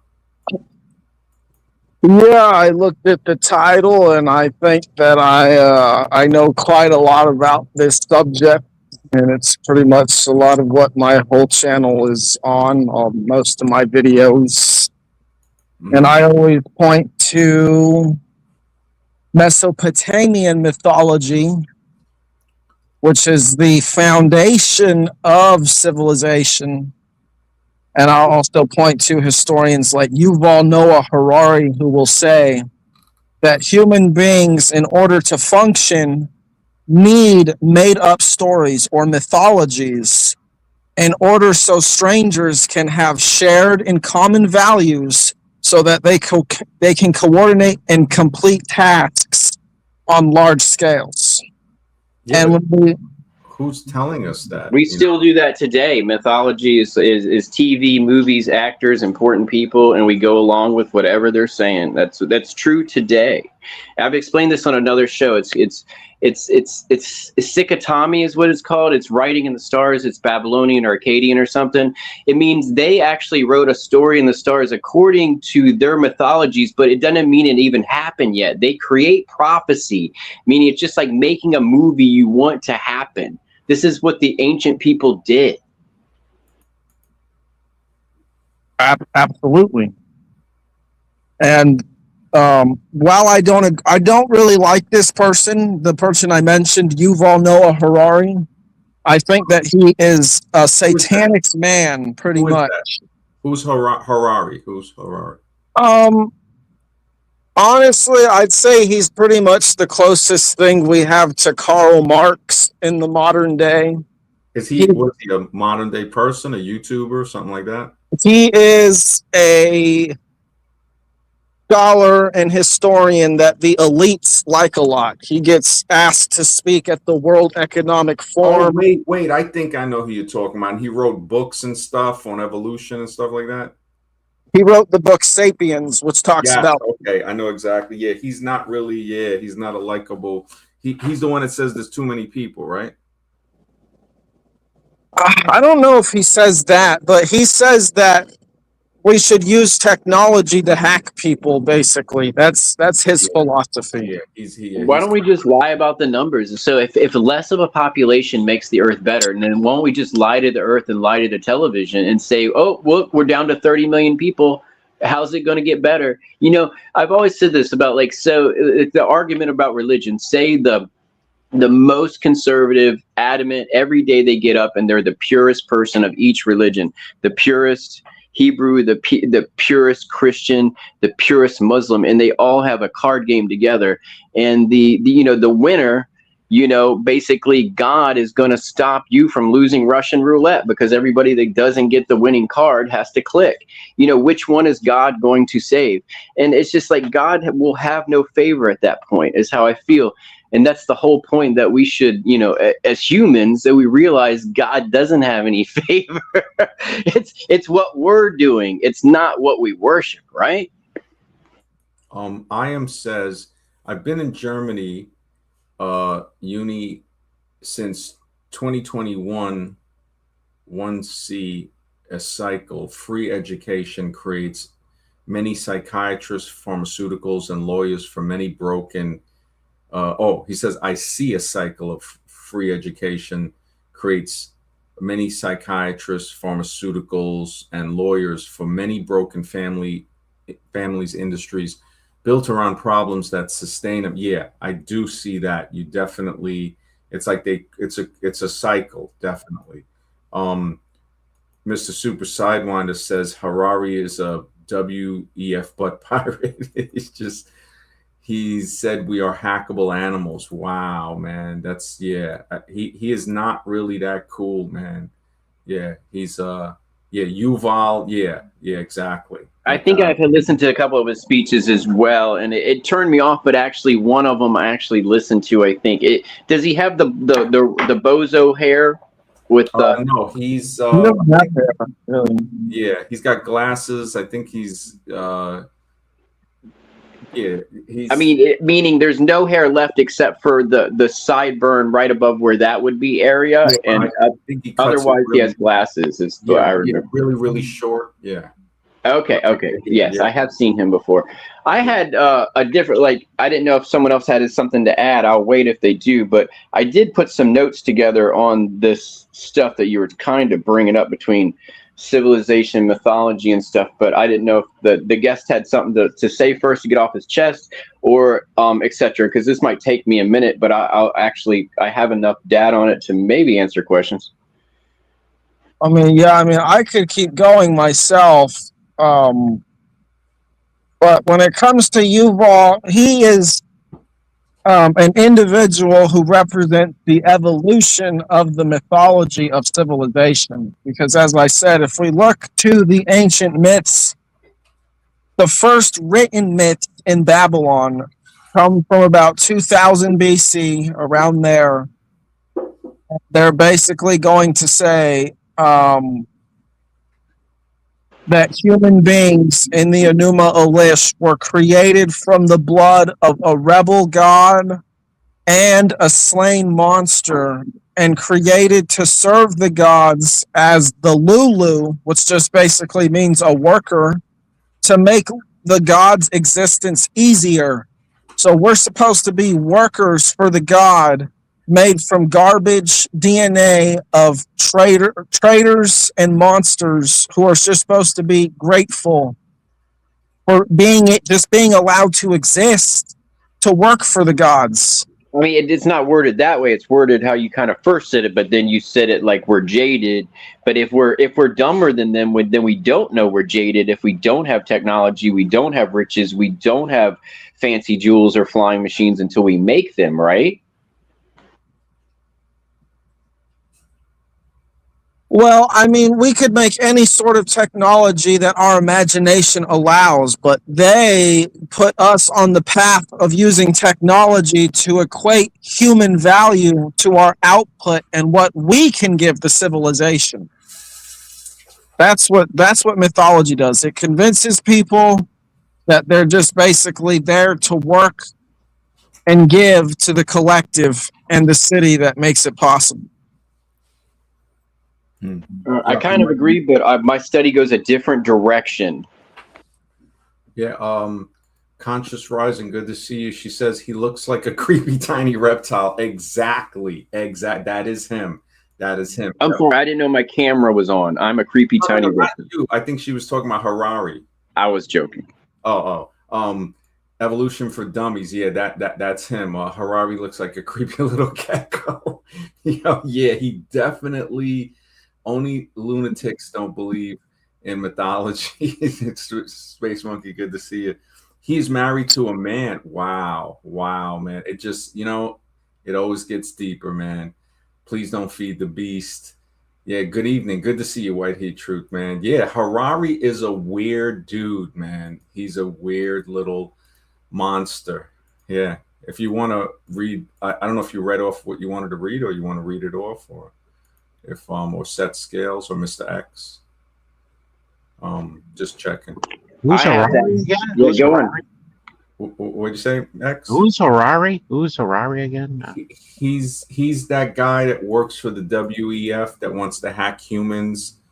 The little gecko with glasses, like. Yeah, the UN loves him, so they helps with their 2030 stuff. I think. Yeah. He's pushing the agenda. Yeah, I don't know. You probably seen him and don't know it's him. You know what I mean? Probably. Yeah, he's on the WEF on TED Talks, I think, and those stages with I guess with Klaus. Is that the guy's name? Something Klaus, or the WEF guy?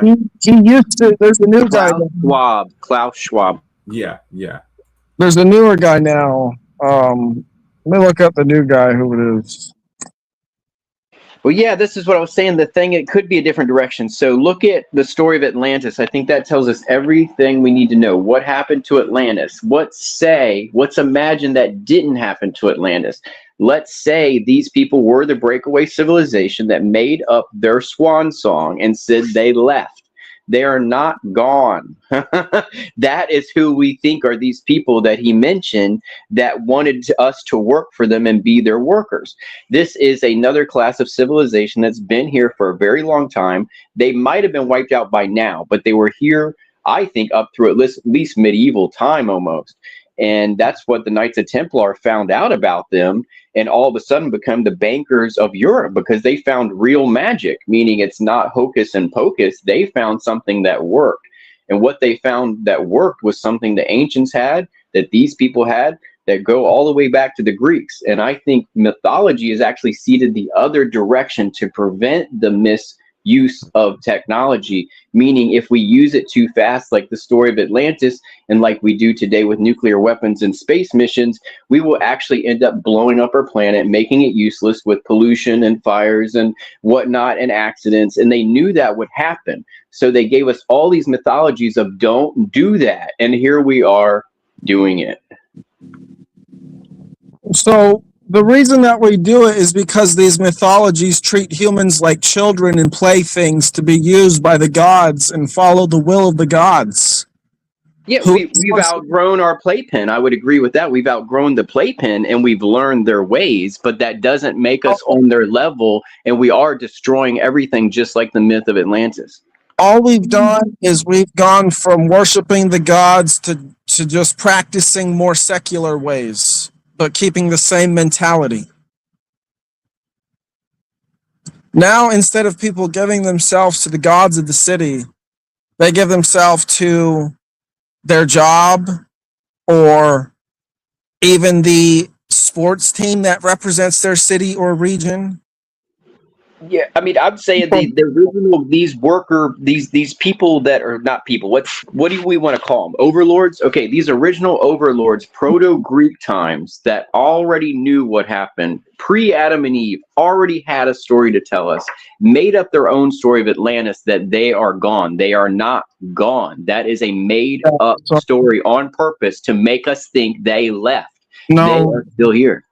The story of Atlantis is not made up. It's based off real historical events. The one that I'm talking about, the one that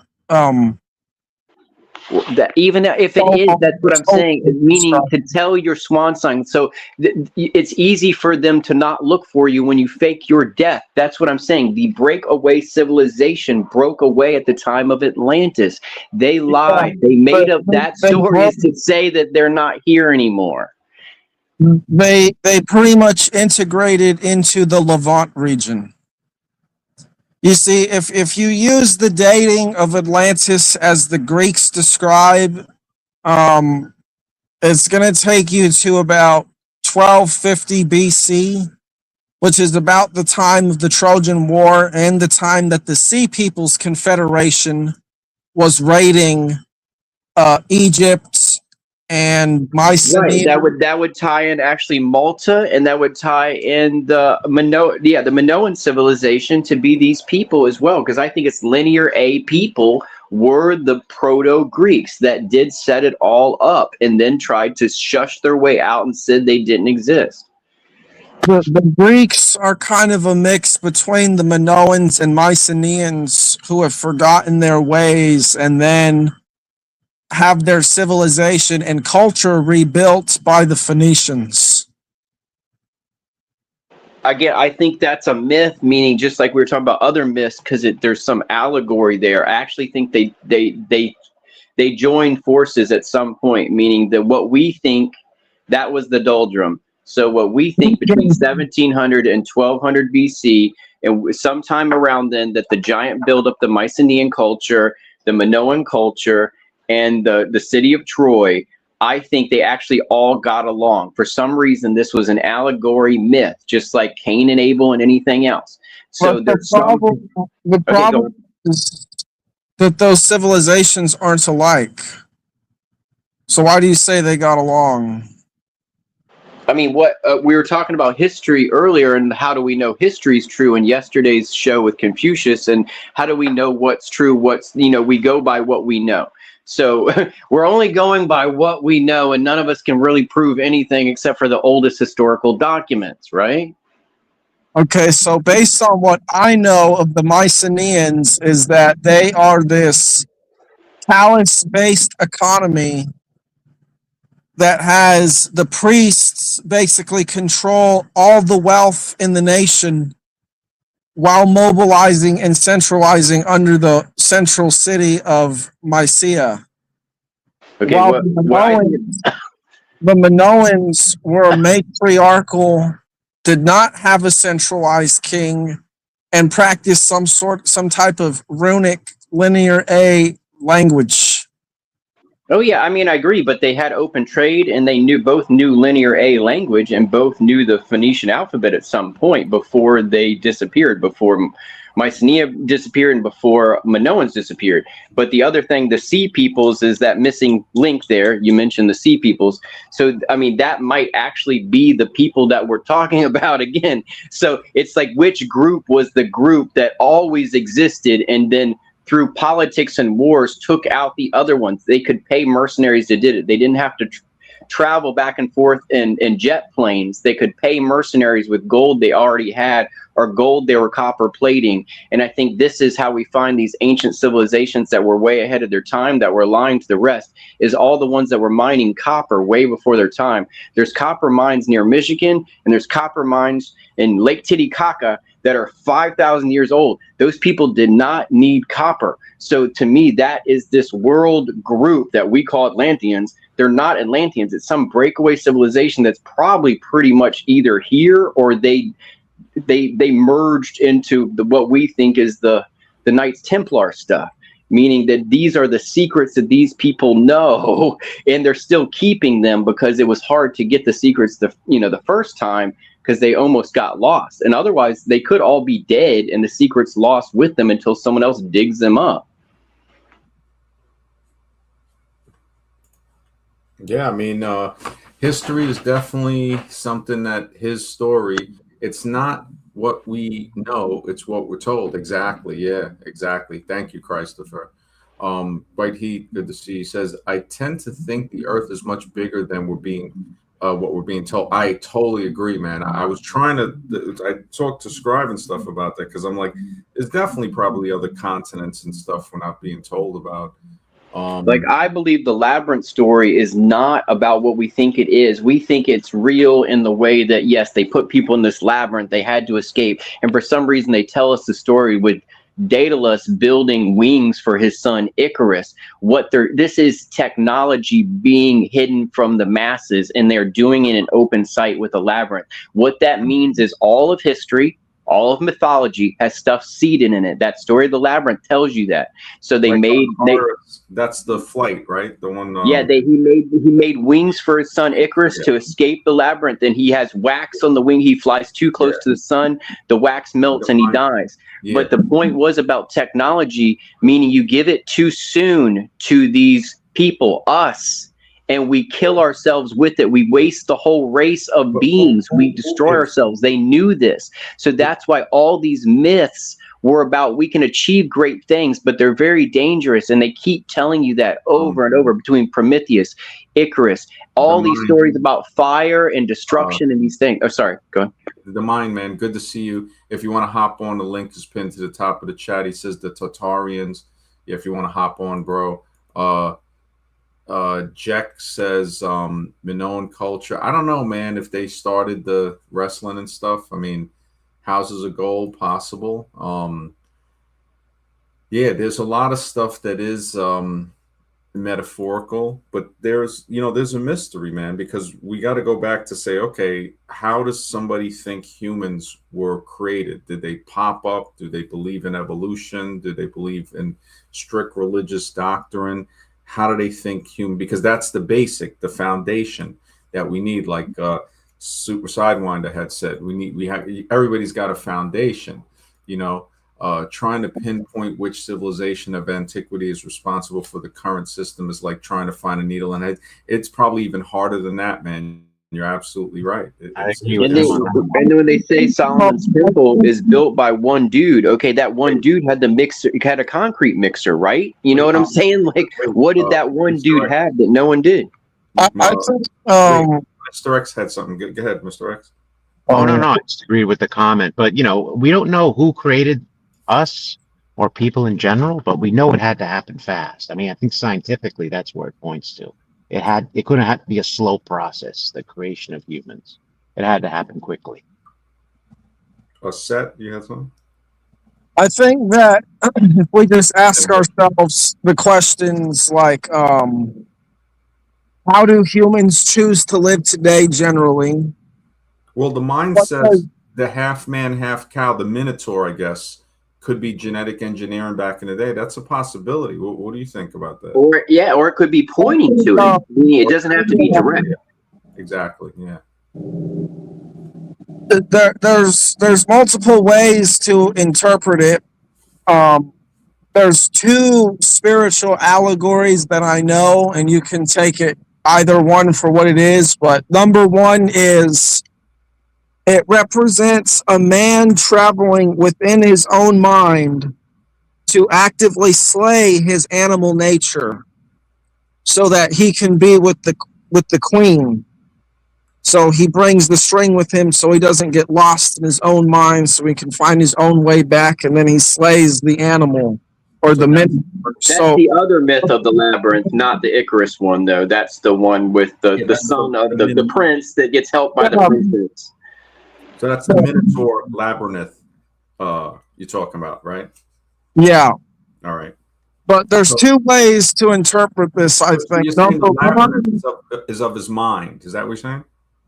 It's a journey within your mind, yes, and navigating your conscious and subconscious and unconscious thoughts and emotions. Okay, and retro, what are you saying? It's like a metaphorical thing, or is it? Like there's so many. Okay, so they keep hinting at missing stuff and why it's missing in a lot of these myths, whether it's the Bible or the Greek ones. And that was one that stood out to me, and the Trojan horse, meaning that made me think that the whole story is a fabrication. Meaning these are myths that they gave to us on purpose. Like they're saying, y'all have seen Dark City, so it's like when 24 guy. Kiefer Sutherland puts all those memories in John Murdoch's head. This is what these things are, meaning they are trying to tell us something. They're not, these stories don't have to be true. They're trying to tell you something more important than the story within the story. So I don't believe the Trojan War was what we're told it is. That's all I'm saying. People died, probably, yes. People didn't get along at some point back then, but I think it's a metaphor for something bigger in the future that they want us to know. Yeah, but didn't Heinrich Schliemann, wasn't he the guy that found Troy, the city of Troy? When they the city exists, sure, but to me, it's not because it's all over a woman that already had kids with another dude that was promised to another dude that got picked up by a third dude. Something's up with that story, guys. Like she wasn't 17 and whatever, you know what I'm saying, on the disco floor. This was something a little different This girl was like nearly 30. She had 2 kids with another dude, and she was promised in another war to another dude, and that's the dude she was stolen from Paris. So she had You're already. underestimating the simp economy. You're underestimating the And simp. she had a house trainer before she was ever with the other dude, meaning she had a gentleman guy that trained her to be a woman of clergy, meaning how to be a wife. So she basically went through 4 dudes before Paris, and I'm confused about that story. He was a simp. Could I draw attention to this comment because I want to finish This one here. about I am. Thanks, man. He says the letter A or alpha in the Phoenician alphabet was called ox, and its shape comes from an upside down bull's head. Wow, that's you know something.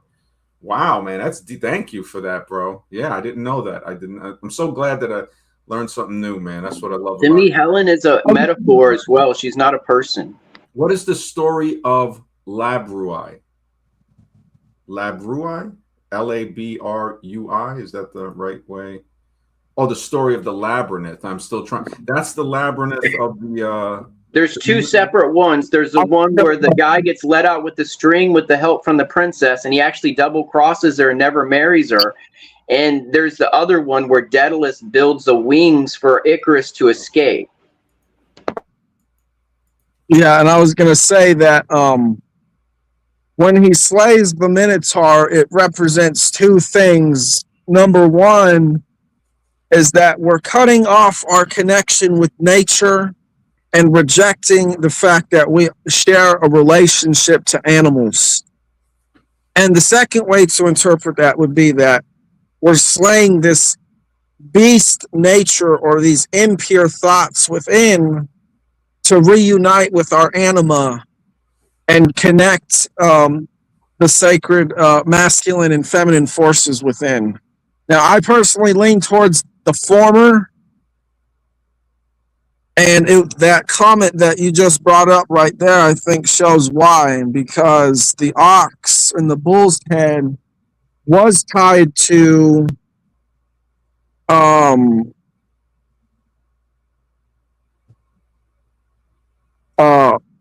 Manoah, or I should say, the feminine civilization. And so in slaying the bullhead, it's basically like rejecting the ways of the Minoans that set them apart from other people because they were matriarchal. I don't know if Mr. X said anything. Yeah, I mean, you know, there's a lot more when we look back into history that we don't know. I mean, like we're just talking about that Middle Asia area, you know, where they focus on so much. But what about China? What about India? What about the American continent? There had to be stuff going on. Australia, you know, Australia looks like, you know, I can imagine how long ago maybe there was some type of civilization there. The Aborigines, they say, go back like 40,000 generations or something. And they got some really deep stuff about dream worlds and stuff like that.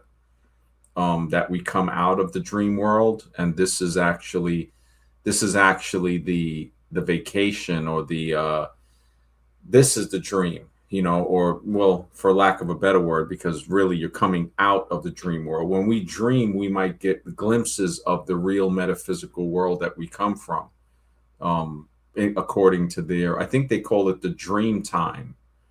And I forgot what they call this world exactly, but I mean, very deep people, man. I mean, you look at like a lot of tribal stuff that they talk about, and it's very spiritual. It's very sacred. Like, you know, it's very unbelievable. You know, I mean, when they asked the South American shamans how they knew about the plants, the DMT and the vine of the souls and stuff like that, they said the plants told them. And in the book, The Secret Life of Plants, it talks about how sentient plants are. And there's a lot of videos now coming out on YouTube with people talking about the sentience of plants. They say that the FBI developed lie detector tests through plants, through I think it's called some type of electrographs that they, kind of like the one they put on the brain cap. And the lie detector test is created from using experiments like this on plants and then realizing, well, if we modify this, we can use it on humans. They made the plants lie first. Yeah, well, in The Secret Life of Plants, it is so deep, that book. I have a You read it? Did you read it? Yeah, I read that book. My sisters, they older than me, like 10 years. And I remember them saying when I was a kid, like, what if plants could, like a vegetable, if you're going to cut it, it's sentient and it's screaming. And, like fruits, of course, the plant is giving you the fruit. So Yeah, Sausage Party. I like that part where they all have problems. yeah, so in The Secret Life of Plants, they had an experiment, and I think there's some videos on YouTube still about it, where the scientists, they have college students, about I think 9 college students, and they go, look, we got these 2 cabbage plants here, and now we're gonna draw names from a hat. One person is gonna get an order to come back tonight. We're gonna leave the door unlocked, or the key's going to be under the mat, whatever. And that person that gets it, we're all going to pick this paper and leave. Good. I've been hiding by the front porch in that bush for a while. Thanks for the key. So that person comes back and chops up one of the plants. So it happened. The person comes back. They all meet at the class the next day. One plant is chopped up. The other plant's there. They hook up the meter to the plant. And one by one, they go and stand in front of the remaining cabbage plant. And the plant picked out the murderer.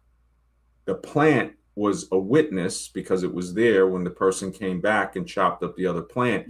Is it grouping like the bees? Do you know that much about it from reading the book? Like bees have a hive mind. Are they also? No. The plants are actually, it seems to be that the plant can have both. Like with the acacia tree, No, it'd be like people if they held hands and then had groupthink. I mean, it could. Well, see, this is the funny thing about plants, that plants actually have they're actually going to have a relationship with the mycelia, like the mushrooms. The mushroom that pops up is actually the fruiting body from a network of like a root system of fungi that exchanges nutrients with the trees and actually makes trees and vegetables and stuff grow better. I've used it in farms. And so now we have the fact that there is a mutual symbiosis between plants and fungi in the root systems. And so we see, okay, plants have that communication with other life forms. Also, they say that there's an aspen forest. I think it's in Colorado, and it expands like many, many miles. It's considered to be the largest life form. And it's all of these aspen trees that are connected through roots, and it's actually one organism. Yeah, I've heard about that. Yes. Yeah. So now we have that, but in the Secret Life of Plants with the cabbage experiment, that's one thing. They had another experiment where he had the meter hooked up to the plant, and something, I think he was cooking something or doing some experiment, and he dropped the yeast into boiling water and it registered high on the plant. So now he said, wait a second, did that empathy? Huh? Are they saying it has empathy? Well, empathy, it could be looked at, but he's looking at it more scientific, saying the plant was able to detect the death of the yeast. So he said to test this, he set up a timer that he wouldn't know when it's going to dump the yeast in the boiling water. Imagine that test on humans. Look, he noticed his friend died. Yeah, well, there is something like that. And they did a horrible test on cats where the kitten was killed, like I think a mile away, and the mother cat could sense it. And, so when you look at this kind of I don't know if it's really going to be ESP, but it is an extrasensory Oh, I perception. believe in sixth sense for sure, man. You brought it up the other day. I heard you say. I don't believe not just 5. There's 6, I think. Yeah, exactly, and it could even be more, you know. But that it's these experiments are proving these to be true, and it's fascinating when I think about it. It really you have your name on here if you want. If this is conscious, I don't know if you want to keep that name on there, but I'll let you on with it. What? No, she's backstage. All right. I was going to say that when you said the labyrinth thing, or y'all were talking about that, actually, there's a weird story I have to share about that. I'll share one part of it right now. For one, the labyrinth supposedly was shaped like the human brain. And so that gives rise. The key to solving the labyrinth is you have to go as far from the start or far from the center as first to find your way back in. So you have to go as far from center to find your way back. So that they made it like you had to go as possibly as far away, as far as the maze would let you go on the opposite side to find the path back to the center. Yeah, I think Conscious dropped off. Yeah, that one. I kept the comment up because I don't think it showed her name on the thing when the comment is up. But if she wants to just put Conscious, I don't know if she was okay with showing. There's a millionaire that built a copy of the Minoan Labyrinth. Supposedly, he made this architect who read all these books and was an expert on Daedalus friggin' design it for him. And it's like a secret. It exists in like upstate New York, and people have died trying to get in and out of this thing. And it's awesome. And I met a stone worker that has worked there. And in the center, there is 2 statues. And one is of the Minotaur, and there's one of something else. And I think they tried to even sell one of the statues, meaning at some museum or something, or there's a duplicate of the statue. And I'm trying to think of the town it's in, but it's right north of Woodstock, I think. So, but this guy worked on stone there, and it was just so crazy that this in the daylight, it's probably pretty navigable, but people trying to sneak in there at night, there's people that have passed away. Just, there's a train track and fence and high place you have to cross. And someone has slipped and fallen, not directly in the labyrinth, but the labyrinth is a probably 9-foot fall into stone as well. So I would love them to sell tickets. I would love to give tours and paint and live there. Like that's a dream job for me. And something that's based on ancient stuff. Like they have the ones in Tennessee too. They have like a temple of Athena or Zeus or something. What is that? Is someone out, in your chat out there been to those big temples in Tennessee? I don't know. Well, IAM says buy 2, as you said, max 2 bulls. Look at the Red Bull pan. Yes. Similar to the symbolism I'm seeing with the equinox. Wow, that's a good catch. Equinox or oxes. The Minoan were from Crete, the creation bull. The beauty and the beast. Yeah, the beauty and the beast is deep. Yeah, I think Conscious might come back on. I mean, astronomy, guys, the bull thing, there's something it meant to the ancients that we don't pick up today. Their version of iconography was slightly different than our modern stuff. So they had a lot of boars, which is the pig. They had the lion. They had the bull. They didn't have a lot of the stuff that we have today, like the modern thinking of how we look at animals. And then unicorns was more Middle Ages. But their versions of animals was very personality type, or was based on society. So their version of the lion was pretty negative in ancient times. The lion was like, you have to get up, you have to go to work, you have to pay taxes, you have to deal with bad weather. And then boar was like their own willpower of who they were as a person to stand up to it or not do those things, was the boar energy to ancient people.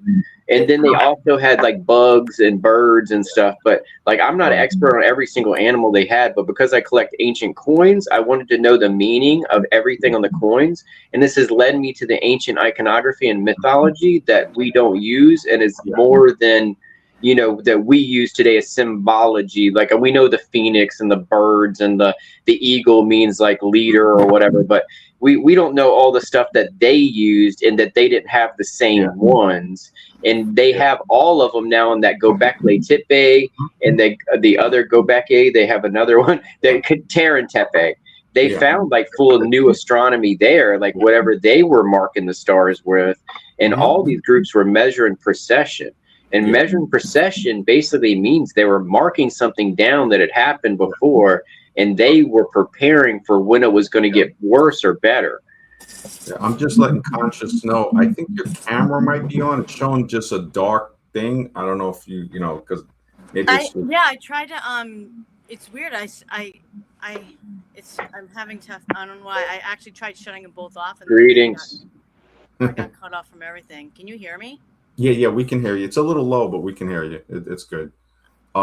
Yeah, I just see a dark. Yeah, I'm just letting you know to be safe, you know, because the first one. Yeah, I have like something over my camera, but like I always do, but like I don't know why the avatar isn't showing up. It's not giving me. Are you wearing aluminum foil? No, I don't have to do that anymore. Why? Okay. Are you saying I dated a girl that wore a lot of aluminum foil. What about aluminum foil? I said I dated a girl that wore a lot of aluminum foil. So I think I know you from LA. And it's like, are you trying to say I should be paranoid and have a lot of tinfoil? No. I feel like, yeah, your voice seems really familiar. Do you live in LA? Oh no. I've been on the on LA show Life Abolitionist. Is that what you mean? No. Do you live in LA? No, I'm sorry. No, I do not. Oh, you don't. You never did. Never did. Okay. You just sound really, really. I thought, yeah, it's like I thought you were saying you might have finding Gnosis and the other character name Life Abolitionist when you said L.A. But yes, Los Angeles. I am not. I've been to Nevada and I've been to many other places, but I've not been to Los Angeles. Well, so you're not from San Francisco? Like I feel like you were like a burner from like Burning Man and stuff, and I don't know. I feel like I've met you or something. It's weird. Your voice sounds really familiar. But no, but so I know about the burners, but locally in my area, not in San Francisco, maybe. Right. What state are you in? Virginia, way over here. I've heard you say that. Okay. Very far. Right. So I was just wondering why you would mention tinfoil. Like I feel like you said you're a Habsburg. Like I definitely think he's a plant, Max. MD. He's a plant.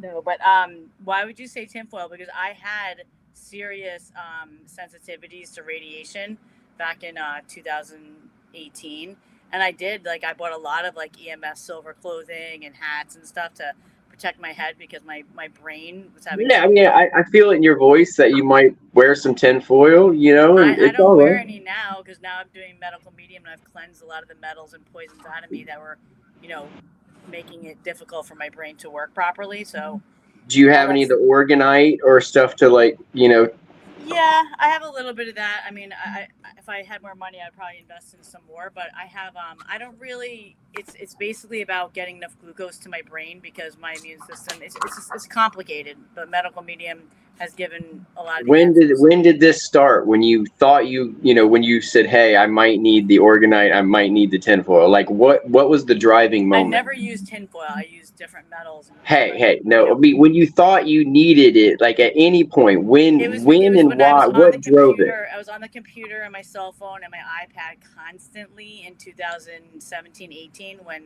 the whole like Pizzagate, all of that, came about and I was online like all the time and I wasn't sensitive at all. Well, actually I used to be sensitive. Like when I first had a cell phone in 1997 or whatever, 99, 2000, I never could put it up to my head because it would always give me pain sensations in my temples. So I always had speakerphone. But then, many years later in 2017 or 18, I was on like 3 devices all the time. And then my hands would start like really painful, like aching, like I guess what arthritis would feel like. I'd have to like drop the phone. I'd be like, ow, and I'd have to drop it and it would stop. And then I was getting really tired. I was the kind of person that never would take a nap ever. But I was like falling asleep in front of the computer for like an hour. Like it happened like a few different nights in a row and I didn't understand what was happening. And that was like the beginning of brain fog. So it was like the EMF and the but it's like radiation from the cell phone. The cellular data is so much stronger than regular EMF, Wi-Fi signal. Even though everyone talks about the Wi-Fi being bad, it's really the radiation from cell phones. Like everyone's got their cellular data on their phone all the time.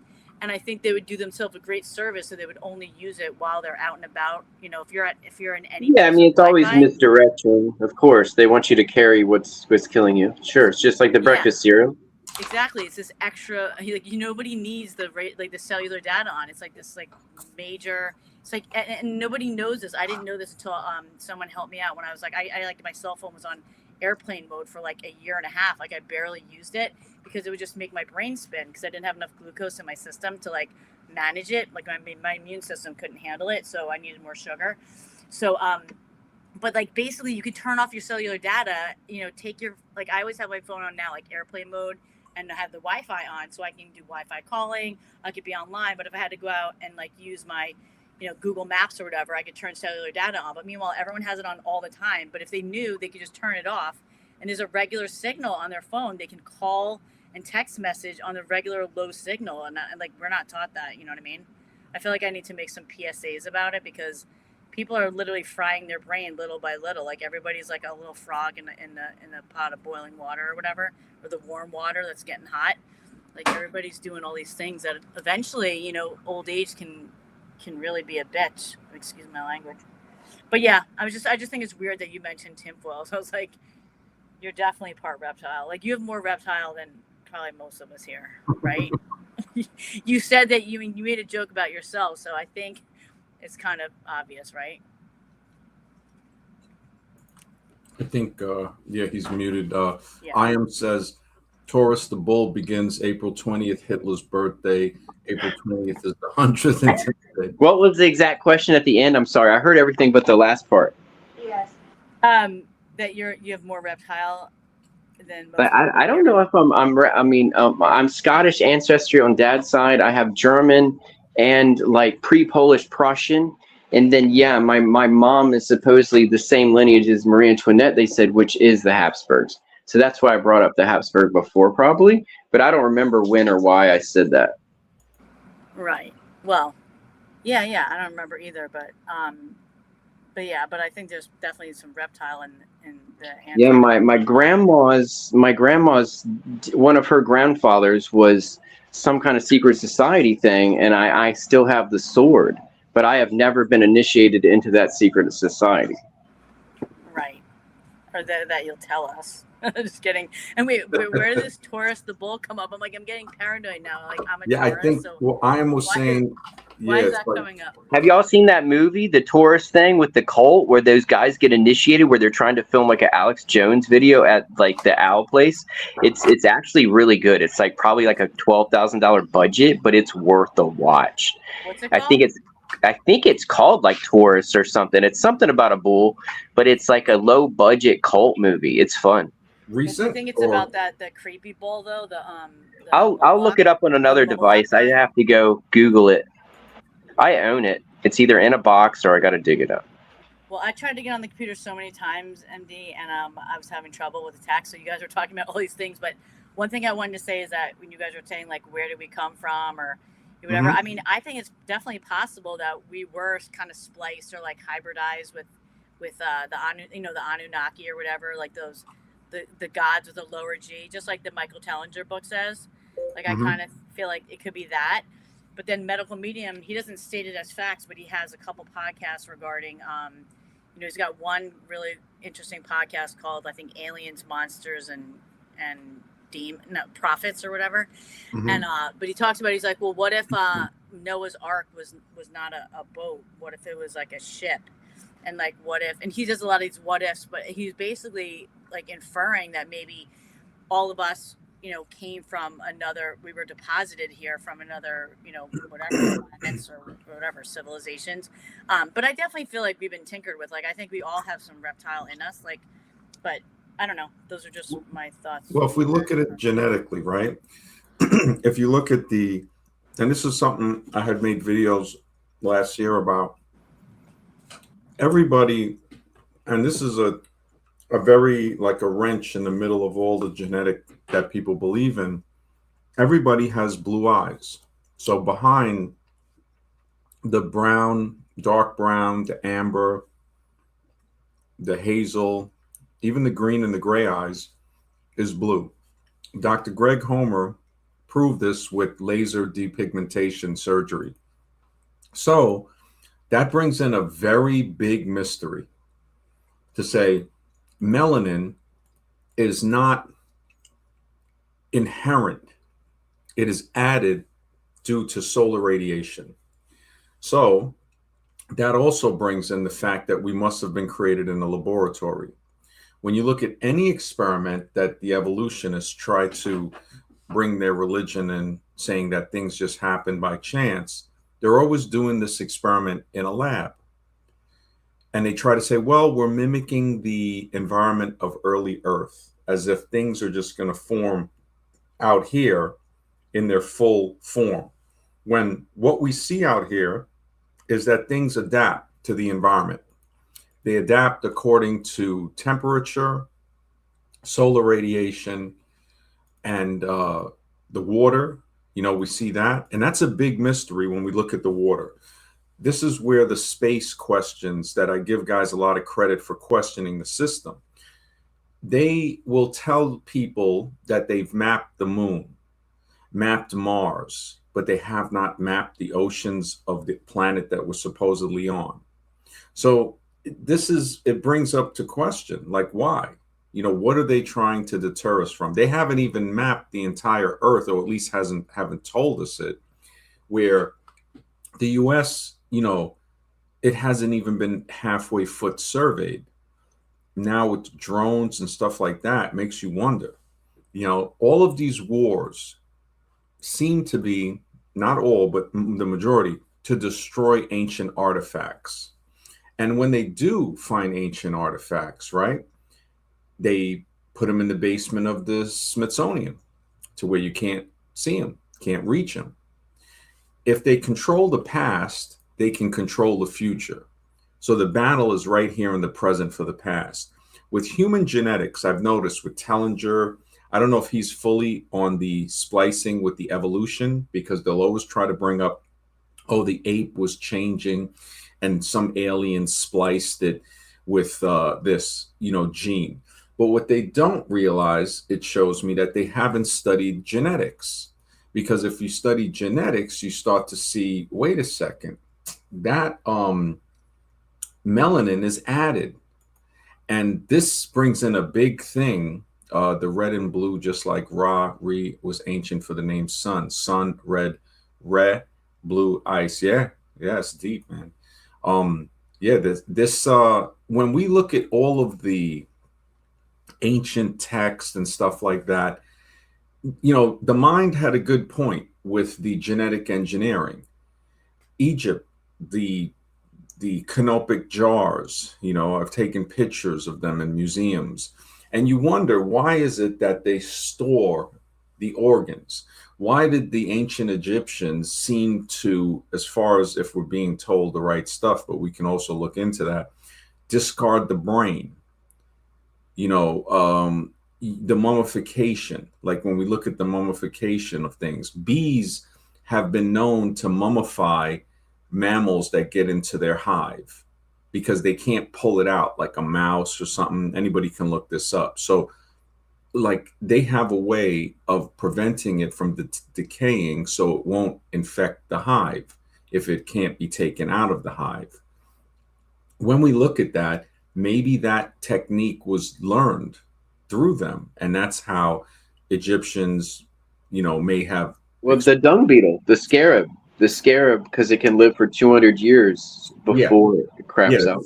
The scarab beetle, you know. And then when you look at life in general, the thing that I've noticed evolutionists do not want to tackle is that melanin is a result of solar radiation. Therefore, it means the albino template is the first template for any type of human, which would not just happen in an outdoor environment. So it leads us, this is why I have the pink eye as the avatar on the channel and the channel name, Architects of Humanity. Whatever it was that created the human organism or the different types of human, Every type of human has albino templates. You see it in Africans, albinos are born. You see it in parts of Western Asia, Europe, Middle East, India, China. Matter of fact, India has the largest known albino family. If you look at them online, they look Swedish. They're they just don't have melanin. They're light to platinum blonde hair, um, blue to light blue. If a person that has extremely light blue eye is called albinism of the eye. And if they don't have that little bit of melanin in the eye will appear pink because it's reflecting the meat from the retina, according to medical science. Now, when you add a little melanin, it doesn't turn blue, but it reflects back the blue light. And that's what gives blue eyes the appearance. Just the way the sky, the Rayleigh-Tyndall effect, looks blue in the daytime, but it's clear at night. So on cloudy days, you'll get the Rayleigh-Tyndall effect of the gray clouds, which is why if you add a little more collagen to the blue eye, you get a gray eye. A different type of melanin, pheomelanin, is added, you get green eyes, and that's also responsible for reddish hair. So you have two types of melanin right there. And then you have, of course, neuromelanin. So the study of melanization is one of the keys to understanding human origins. And some albinos do have blue eyes. They definitely do, which is showing that the human organism, what would it make sense to melanate first? The hair, the skin, or the eye? Of course, the eye, because the eye is, very important. You want to protect it from the sun. So that little bit of blue, that little bit of melanin that reflects back the blue eye could be the first step of protection. You add that same type of, it's called eumelanin, EU melanin, to the hair, and it takes a platinum blonde into a golden blonde color. And if it continues, it gets to a golden brown, darker, light brown hair. Pheomelanin is what responsible for the green and the reddish hair. So we were like red-haired, blue-eyed fish monkeys inside of deep underground caves and that had pools in them in the ocean. Well, that's the thing. It wouldn't be able, because if we try to explain it in a natural, probably not, but yeah. They say we're aquatic apes when you go down to it, where the missing link is an aquatic ape besides between Homo erectus and anything else is aquatic ape, and they don't have the gap between Homo erectus and anything else either. So aquatic ape is missing, meaning there is some kind of ape out there that sits in a hot spring, but it's not us. Well, even Homo erectus, they created Homo erectus to say that this is a different type of human. Homo erectus. Yeah, I mean 2.5 to 2.5 million. Yeah, and there's no way to date that. I was speaking with a guy. Yeah, the problem, I mean, I researched this stuff on my own about, that didn't sound good. I researched that on my own. But I wanted to look into monkeys, of which monkey supposedly we are, right? So we're not the chimp. We're not the gibbon. We're not the, you go down the list. We're not any of them exactly. Bilbo, whatever monkey. Bilbo and monkeys. Period. I know. But I'm not talking about like genetically and what age and era did the monkeys transfer in their own races of orangutan, chimp. So they never changed into one. Wait. So what I found was upward walking, supposedly humanoids, humans are as older than any chimp bones. No, and that is true, but the upward walking humans are the same humans as us. They try to say, no, this is a Homo. Oh, I get what you're saying. Yeah, you're making sense. Like this caveman wasn't us, and it's still us. Well, no. If something happened today and there was a cataclysm, we see like tribal people, we would go back from where we are at the technological state, and we would say, man, you know what? We can hide out in this cave as shelter.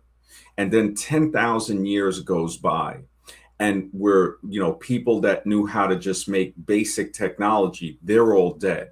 So we're not going to figure out how to bring it back into a technological age, and we survive. Anybody with light skin starts to darken according to the solar radiation. This is why the majority of tribes you see have brown or black skin. Radiation is also known to curl hair in chemotherapy experiments. So I have for the Architects of Humanity book, I show how people with straight blonde hair have went in to get chemotherapy, and the hair has come out. It's regrown darker and curly. One lady even said that her hair came out from blonde to strawberry blonde, but another You one, know what happened to the Incredible Hulk too. yeah, so we're seeing that these radiation experiments, so solar radiation, we know for sure turns the skin darker. If someone gets burned, what's underneath? A pinkish type of skin. So if they're brown or black and they get burned, you start to see underneath the melanin is the template. Now, another thing is the genetic marker keeps jumping up in populations. That's why you'll see albinos pop up in Africa, India, China, Europe, Australia. I don't know if you knew 90% of Australian children are born with blonde, wavy hair. Melanesian children from around Polynesia. I mean, all this interests me. Those caves near the Gobi Desert and those people they found mummified that are like 3,000, 4,000-year-old Irish people that are wearing perfect kilts and have red hair out in the Gobi Desert. And then they have the other ones that came out of that cave, meaning that the Denevisian caves have everybody in them way before they're supposed to.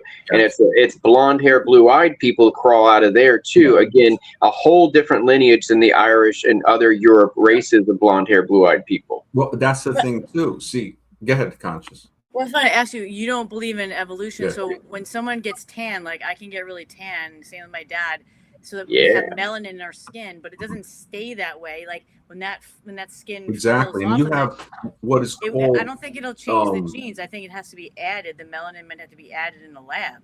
No, the melanin is a reaction to the solar radiation. So right, but blonde hair people won't get the same. They can't develop melanin. No, they will over a certain. Yeah, I mean that's what he's saying. All people. I don't know if you heard the show we did before, but we're saying like everybody can be different. There's all kinds of different people, but most of them start out in that original putty form, which is the blue eyes, because you have to develop from there as a start, right? Is what you're saying. Yeah. But you can't say it's like if someone with more melanin has been more developed, or they've just been around the sun longer. The person with more melanin has been on the surface longer. So if you look at Irish with the red hair, the green eyes, they most of the time, majority have freckles. The freckles are spots of melanin. If you can look up people with extreme freckles.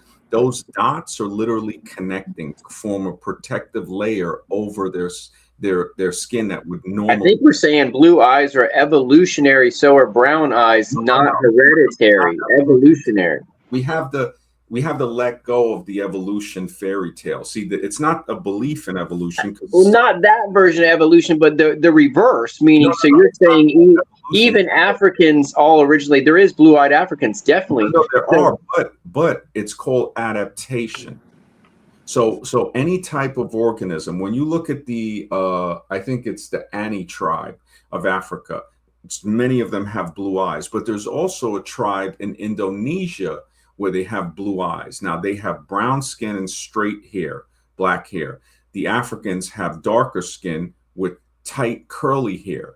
Now, if somebody were basically on the surface, if we're seeing the albino template, it shows us that one, and I understand if we're thinking in the evolution terms, which we've been like inundated with, we would think, well, maybe it's type of primate in a cave that developed this, but it's like, no, this had to have happened in an indoor protected, shielded environment from the sun, and which could account for being in what myths might call a garden or a protected area. And if we're expelled from that protected area, we would start to darken. So if you look at people with blue hair, brown eyes, blue eyes. We left the biodome, guys. It ain't going so well. So I say back to the orgy in the biodome. But are you sure? Are you sure adaptation is not just a theory? Because no, adaptation. The reason adaptation is not a theory is the fact that your skin gets a little tan.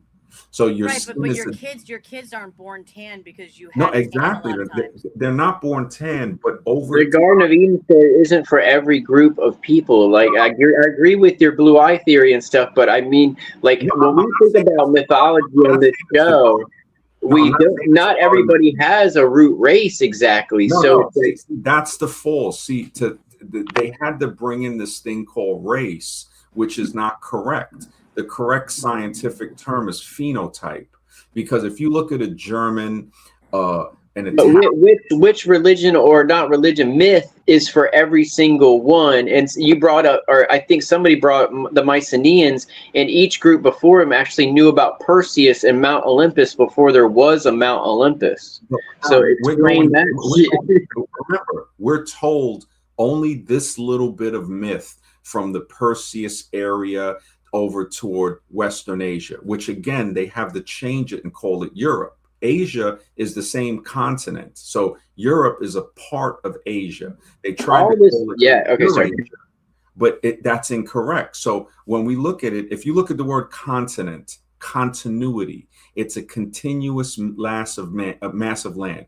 It's like calling Mexico a continent or Canada. It just doesn't make sense. The word Europe, to say that that side of the world is a separate continent, is based on separation. You see, they're trying to keep us separated.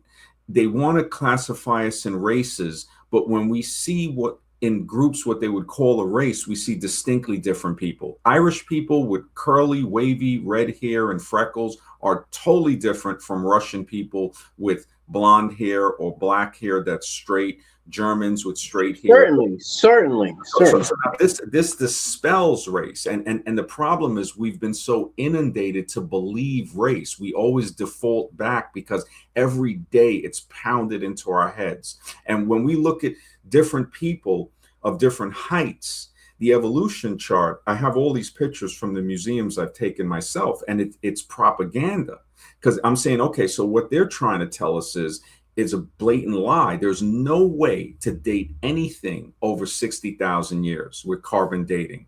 Any other form of dating is inaccurate. And even carbon dating, when we look into how it's done. Right. There's been mistakes. Yes. Exactly. So now the Neanderthal myth, Professor Prost from Germany, he found some skeletons in Neander Valley. And that's where the name Neanderthal comes from. He was found to be frauding skeletons for over 30 years. Now you can look this up. He was selling all type of stuff. Like he was. I had a book from like the 1800s or something up in when I lived with my dad. I don't know if I still have it. It was like some ancient history book, and it had about a great war between the Neanderthals and the humans. And I was like, what? And it was like, as a kid, I found this, and it wasn't like a comic book. This was like some history book. Well, remember, they're trying to, if they can control the past, if they control history, they can control the future, because they say, look, we got everything figured out. Believe what we're saying. It was like some history of England, like 1750 or something. Well, look at England, right? If you look at the land, there's a guy with a very good channel called Erosion of Earth, and he does extremely good geological videos showing that. I remember, and I might have this video saved, there's a female researcher from England. There was an ancient myth of a place called Doggerland. Now, Doggerland was the land between England and Western Asia. Water rose, and they had to get out of Dodger. They had to dodge Dodger. Now, this is the thing. When you look at Dodgerland and you say, okay, this goes back way before any evolutionary story, to say, wait a minute, when this land was here, this was when the ice caps were filled with ice, so the water levels were lower. Something happened. Maybe a comet hit it. Maybe the temperature increased, and it allowed the ice cap to melt to cause the flooding that separated England from Western Asia. Now, you also, I think most of the comic impact shit is bullshit, meaning they have happened, but I think since humans have been here. All right, so look, if we write off the comet, then we can say it's raising the temperature. So it's either comet if somebody wants to believe comet. If they don't, we say, okay, the raising of the temperature would melt the ice, or See, and we're all doing this under the assumption that it's only human. If you started a nuclear war and blew up some stuff, wouldn't you want to write in the history books? Yep, Comet did that. Yeah, no, that's exactly sure. This is why they find It wasn't us. I think it's called viscerated glass in Libya. So when atomics are set off, it viscerates the sand, it turns it into glass. So they found this type of glass in Libya. So now maybe It points to a nuclear war in the North Pole. well, Like- well, that's the thing too. I mean, we don't know, but what we do know is what they're telling us is history is totally wrong, and it's constantly pushed on us with evolution. Because if we remember, if they can control the past, they can control the future. Now, this I thought the theory would come out and it would be shocking, and I'm starting to see that it's just too much for many people to understand. That's why Scribe keeps telling me, when are you going to have the book ready? You're taking too long. You already got the channel name. The book. Yeah, and I told him, I said, look, I might have to write it in a little bit of a fictional context because the truth is so strong. It's like drinking a cup of coffee and you're not used to it. You got to put a little cream into it. Somebody might even have to add a little sweetener. Yeah, it's really good to add fiction to your stories. I've only started writing. This is only my almost third year of taking myself seriously for pen to paper kind of crap. And I've written before that, but I just taken myself seriously. And it helps to fictionalize things. Well, I'm very careful with this theory because you already know people might try to take it and run. Like I am is right. Europa, the Phoenician princess from the region of Tyre. Yes, the Lebanon Zeus disguised as a white bull kidnapped her. Now, this is the thing. When remember, their whole dealing to control us is dividing and conquer. So to divide us, now there are different types of people. But when we look at it, we say we're all created in the image of some type of bipedal beings because we all got 2 legs, 2 arms, 5 fingers, toes. But then, of course, there's those myths of people with 6 fingers, right? Now, even today, you have some people that are born with that. They have a theory saying that a lot of statues where the arms are broken off, those people may have had 6 fingers on the statues. These bombings all throughout Southeast Asia might be to destroy artifacts that, if they were found, would break what we believe about the past. Because if we knew for sure that the past was something mysterious, for sure, we wouldn't believe them in the future. We wouldn't say, we would say these guys are lying to us about everything they say about the future. They're lying. There's something here within the civilization of humans behind the scenes that's actually controlling humans. It's like a farmer. The editors, The farmers, whatever we want to call them. But imagine a farmer that's invisible. So you see the farm with the chickens and the cows and all of this other stuff, but the farmer, you don't ever see him. And you say, no, there has to be a farmer, but you just never see him. And he says, no, the cows just evolved, So that's like looking at human civilization or the myth of civilization because it's barbaric. And we say, no, something is behind the scenes. Something might even be disguising as us. And these beings or things have to live longer than the average human, because even if you pass down knowledge to successive generations, somebody's going to mess it up, because we already know that smart people usually don't give birth to smart kids. It's like skips a generation or something. We've seen that with that's to me the Atlantis story. I brought it up earlier. Yeah, so we have these mysteries that when we look at it, the biggest thing that we have to fight is in our mind, like the labyrinth of the bull and stuff like that, that we don't fool ourselves, because that's the person, that's the most dangerous person is the ego that fools us into believing what we want to believe. But life isn't based on belief. Science isn't based on that. We want to find reality. And this is when I started 10 years ago, when I saw the surgery, and I'm saying, wait a second, if you can take the melanin off the eye and the bottom of the eye is blue, because if you take off more, it's going to be albino, and then that's dangerous. The person, even the person with blue eyes, will have light sensitivity sometimes if it's very blue. There's different shades of blue according to the amount of melanin. You see some people with blue eyes that are just blue. You see some people with blue eyes that are very blue, like a pool, or and some have like a whitish blue eye. That's like an albinism blue. And then albinos sometimes have a violet color eye. So when you mix a little bit of the pink from the retina with the blue, what does red and blue make? Purple. So that's a very rare color. Like they say, Elizabeth Taylor had that a little, and other people. So what I'm looking at is that, okay, I have to be careful, because somebody, of course, would try to take the research and run with it and try to say, this whole superiority thing and all of that, which it doesn't exist, because when you look at it, I'm not saying cattle, but we're definitely like an experiment. Everything on earth is experimentally created. If you look at every animal, this is what I found. I said, okay, let me take it further than humans. There's an albino template in every animal: lions, elephants, buffaloes, alligators. There's albino fish. There's albino plants, albino insects. There's even albino bacteria. So this has shown me that every bit of life on Earth that's on the surface must have been created in a laboratory. Now, whether that lab is on the surface, under the ocean, subterranean, I don't know. And that's where the search continues. But the fact is that we didn't happen through evolution. There was no Homo erectus or Neanderthal. There's skeletons.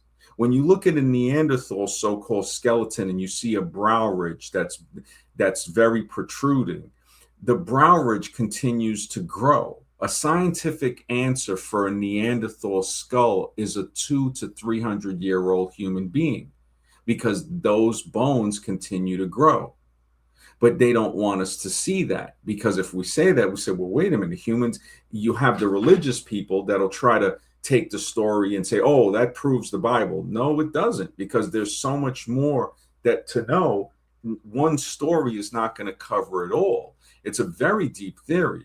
Iam says Zum Rothschild, the Rothschilds' real name was Bauer, meaning farmer.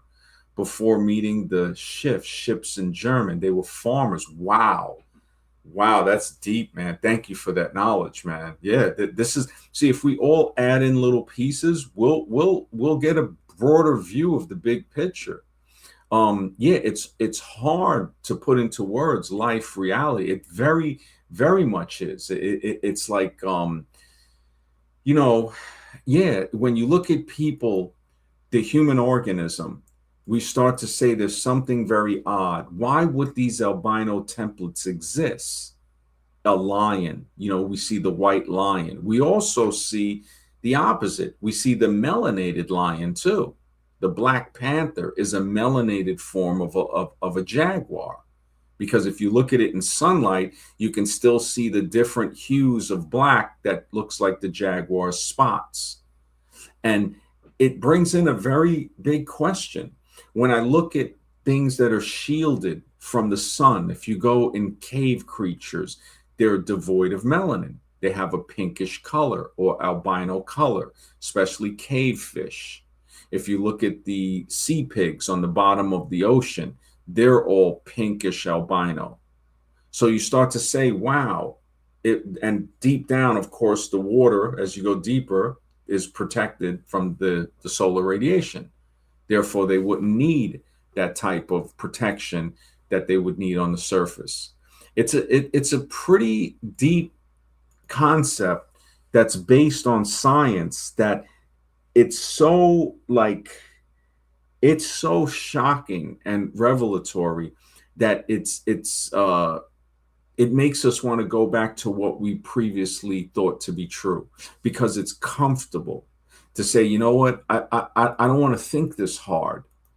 And this is why maybe I haven't finished the book in these last few years, just doing the channel and stuff, because it's very hard to continue to find the great task in life. Like Iris Murdoch said, the great task in life is to find reality. But given the state of the world, is it safe? Like, of course, people imagine how this would make so much like of a waves, because you have two sides on the black and the white side. One side wants to say this is superior, and then the other side says, oh no, melanin is the first people and all of that. That's based on evolution. So that's saying that magically some ape turned into a brown man. But if we look at the genetics, that brown or black man has albino skin, blue eyes, and albino hair underneath the melanin. The melanin could not have come first because the albino template is underneath. You can prove this with laser depigmentation. You can even, when people in Jamaica bleach their skin, what are they doing? They're taking off the melanin. So the melanin did not come first. And this is not saying something that, okay, non-melanated is like superior or anything. It's just saying we all start out without melanin. And the people that they say have the they try to say Africans are the oldest and this and that. The sun has given us the timeline. Anybody with dark skin, the only reason their genetic signature is coming up as so-called older is because they've been on the surface longer.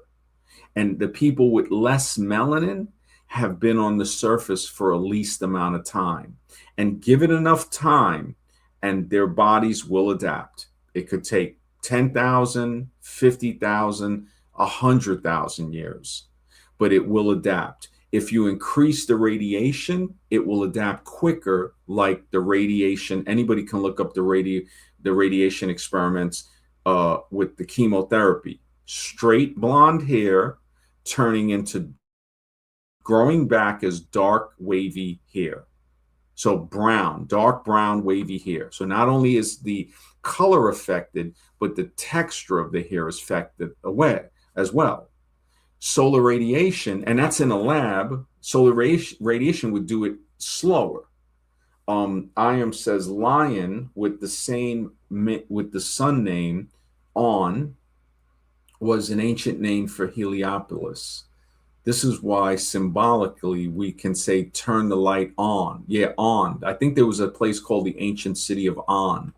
And on means illumination. Bringing the sun into our home at night, light on. Yeah, lie on. Yeah, no, this is deep, man. You're deep with the words, man. Thank you, brother. This is, if everybody were to put their little pieces of the puzzle, we all have little pieces of the puzzle together, we get the broader view of the bigger picture. And this is what they fear. This is why they made up these stories. This is why that guy Harari writes all these books on evolution. And he has sold millions. So he has one called The Story of Us, as if it's true. Evolution is a well-fabricated lie. And they have built universities to push this lie. And the problem is, once we start to show that evolution is not true, the problem is the religious vultures come in and say, oh, that proves the Bible, that proves, and that just makes people run back to evolution. They're like the idiots in plain sight. It's really, really stupidity when I hear these guys come in. As soon as you start making a scientific breakthrough to find out where we come from, you got guys that bring this crap in. Conscious, you had something? Yeah, I just wanted to share that recently, medical medium has gone into it before, and I know that a lot of people don't, know medical medium or don't, believe medical medium. A YouTube channel? Medical medium is Anthony William, the man that, the health, who saved my brain and my life, who I've been rebuilding my life and my health back from the medical medium information. Mm-hmm. He gets his information from the spirit of compassion, he doesn't channel it, but he, it just basically talks to him in his right ear constantly and never Mhm. stops. But it's like the kind of like the Akashic records for the body and how it's built and why we're sick and what heals us. And it's never been proven wrong. Hundreds of thousands of people have healed from it. You only hear about it from people who've gone through it, but it's kind of difficult for people to do. So not many people will actually choose to take those steps of lifestyle changes. But basically, he and I've experienced this myself, is that there is a correlation of heavy metals in the body. And like when I first got sick, when I started getting sensitive to radiation, and my brain was just like getting so fuzzy, and it was like driving a car. It was like worse than drinking a bottle of wine and trying to drive. It was like my brain just wasn't working. But like a year later, my whole face, like going out in the sun, all of a sudden overnight, I had like a wall of freckles. Like I looked like I had mud or dirt just like splattered on my face with all sorts of connecting freckles that were like connecting, like blotches, like big huge walls of melanin. Mhm. But over time, over the last 5 years of detoxing and doing heavy metal detox, they're like gone. Like even if I go in the sun, they're not there anymore. And basically birthmarks, when people are born with birthmarks, they're basically you can say it's melanin, but it's literally like metals, Mhm. and it's like scarring, but it's of course melanin's involved. But some birthmarks of mine have gone away since I've been doing the detox. Like it's really kind of crazy. So I just want you to know there is something like, as you're writing your book, you can look into it further, and you can find proof from other people in medical media community where it's happened. But it's definitely, he says, like, there's a lot of toxins in the body, and as the liver's overburdened, it'll kind of send stuff out to the skin, and then the sun kind of cooks it. Like it's just the way it is. And then it like With the metal. yeah, and it works, the melanin, and then you got this, but it's it's different, but it's like it's definitely, yeah, but it's also it's heavy metals and melanin, you know what I mean? Well, it could be that maybe people on the surface that, because plants absorb metals too. So maybe their diet plus the solar radiation created the texture on the skin. Yes. Yes, because there's parts on my body that didn't see sunlight for the last 5 years, or that have never seen sunlight ever, and then in the last 5 years they got so much lighter. Like Yes. Yes. so I'm just saying that's metals purely. So because- metal in the body combined with solar radiation, you're saying can produce dark melanated spots. It can, but even body parts that never see the light of day, like that are always Mhm. covered with bathing suits or whatever, Yeah. my whole life, like those type of they got extremely lighter just doing the heavy metal detox for 5 years. So and it could be genetic makeup too, because when you look, I had to classify it into 3 groups, because I said, okay, how do I solve scientifically the dilemma of, or the problem of, how do I classify it, like the melanin? So somebody with melanin, that their skin is very light, but they can get a little bit of a tan or even a deep tan, but then when they're not in the sun, it goes back to being light. That's called transitional melanin. That's what I labeled that. Somebody that's very dark, where if they're in the sun and they get a tan, you won't be able to perceive it because they're so dark. I call that fixed melanin.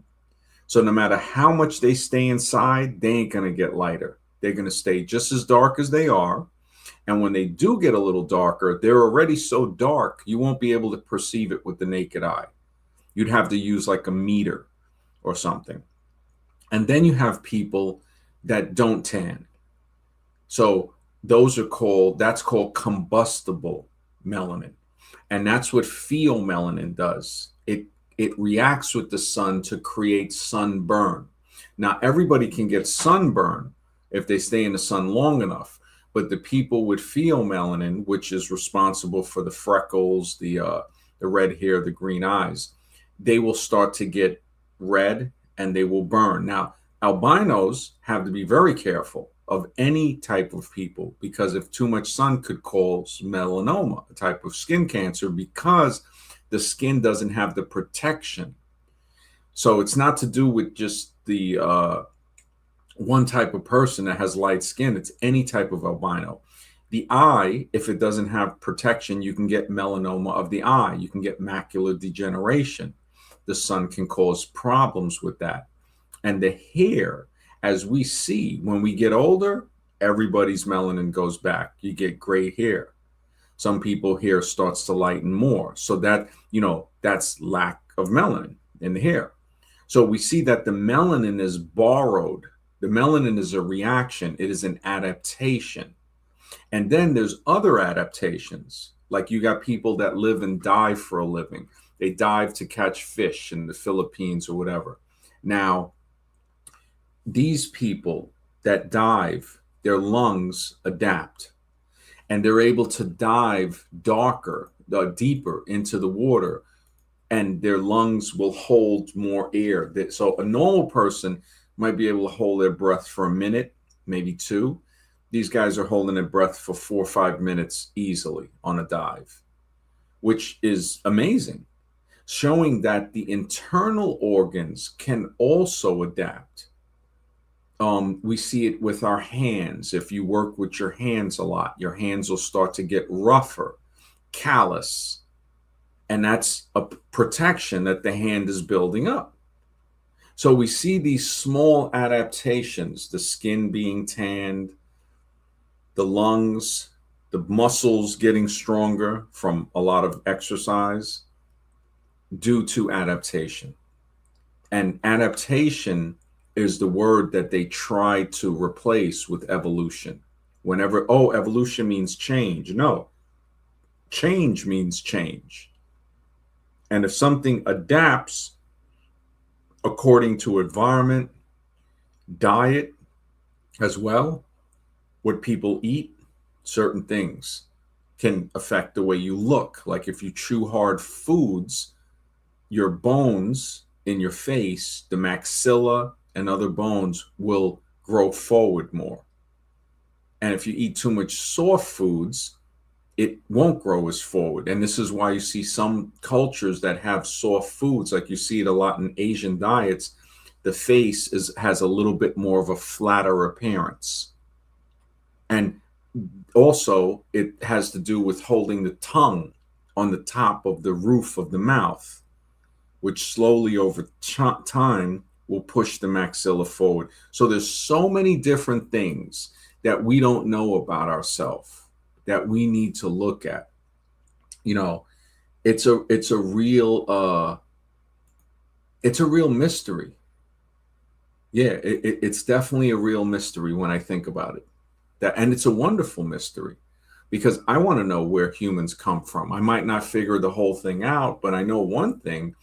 It's like the farm with the farmer that you can't see. It's like if you got an ant farm you see people with an ant farm. I don't know if the ants ever see the guy that's keeping them in the ant farm, behind the glass or whatever. Who knows? I mean, somebody had mentioned to me once, he goes, the aliens or whatever, if there's, whatever it's looked at, he goes, he goes, try explaining yourself to a cockroach. I don't think the cockroach is going to understand. So he goes, imagine something else looking at you and you're like the cockroach. You wouldn't understand. And that's what we were saying about Parmenides, that people don't understand that, hey, nothing and all this stuff, there's things you just don't know. You can't understand it in this state of consciousness because you're just not smart enough. None of us are. And that's a logical deduction. But some people will be stuck on just like an encyclopedia. They won't think. Well, this is what he said. And when you think about history, it's very easily to get caught up into saying what you thought somebody else was thinking. And we know when we think about that, we can't even tell what each other are thinking. So how are we going to know what somebody 2,000 years ago was thinking? Right? So just common sense dispels that. And if we want to go forward and solve the mystery of life, we we can't get distracted by these zombies. We got to say, you know what, this is a scientific search for life. Once evolution is dispelled and not seen as being scientifically valid, the problem now becomes the religious. They're Mhm. a bunch of parasites. But MD, can I ask you a question? Do you think we can find our origins scientifically? Think that's a possibility? We can get closer to it. We might not find it totally, but we can definitely find what it's not. So that's the big power in Mhm. the scientific method, that Right. we can say, okay, I think we're blunted and stunted our growth, so we're not allowed to look beyond what's next, and there will be things to stop us. there might be, and that's a very open way of looking at it, because this is where I'm saying, okay, we might not be able to see what it is, but we can definitely see what it isn't. You line up a baboon, an ape, a chimp, and a gorilla, somebody could say, oh, they transformed into one another. We know they didn't, because we can check the blood type, we can check the immune systems, and we say, oh no, these are different systems. You can take skeletons of a short person and have it go in increments: 5'5", 5'7", 5'9", 5'11", 6'1", 6'3", and say, look, they're evolving into taller beings. We know that's a lie, because we could do it today. So we got to be very careful with people making these fake models and telling us this evolved, like the whale bones and all of that. Conscious, you had something? Yeah, well, I wanted to say that there's, I mean, the heavy metals and the poisons that we're all being exposed. You know, that does affect our health and our bone structure. Like you were talking about, like the jaw, the maxillo, and Mm-hmm. whatever. Like there's some fascinating stuff about, like, that's, I think, a lot like scoliosis. There's a lot of deformities that happen in the body because of the metals that were given. In the womb, and genetically passed down by our parents and before, and then also with the jabs or whatever. But what do you think about the negative blood types, like the Rh negative? Like, I think they may have injected some monkey DNA into certain humans, but like, what's the deal with the negative blood types, where the mother, if she's got a negative blood type, if the fetus is positive, it will actually consider it Foreign. a It'll foreign, and attack then it. and tries to kill it. RH negative, yeah. Yeah, because I have Rh negative, and maybe that's why I've never been pregnant. I mean, I never tried to get pregnant, but you know what I mean. Yeah, and if you did, that happened to my sister. One of her children was, everything was fine. The second child, the child had a different blood type. Now, she got toxemia, and it attacked the child. So she survived, the child survived, my nephew. When you look at that, that is a very big mystery, but it doesn't go back to the monkey. It goes back to possibly something that was environmental, something that was implanted in us. Because remember, the monkey is always there because we've been brainwashed to think that. And every part of society we look at, even today, they will always push that monkey theory. So many people are brainwashed with that. Right. No, I'm saying it's injected. I mean, I think it's definitely put in the lab. I don't really think it's like a natural evolution. Yeah, I feel no, like, definitely. So when you look at the negative, you start to say, okay, now we would say, is there an adaptation that would cause that? What type of environmental factor, dietary factor, or genetic manipulation? Is it direct genetic manipulation, where they created a different type of human with this type of blood that maybe enables to say, okay, we don't want these two humans to mix, but you can have children. It's done. My sister had a kid, all of that stuff with that. So it can be done, but it's saying that it's kind of like when you used to get married back in the day, they said they would check blood types, but also this happens with people with the same blood types within families. So, and it happens even worse because you get inbreeding. And the problem is the children are born without the fetus and mother attacking each other. And the child comes out severely handicapped, blind, what somebody might call, disabled might be the right word. And we see this happening with the inbred families in London, Pakistan.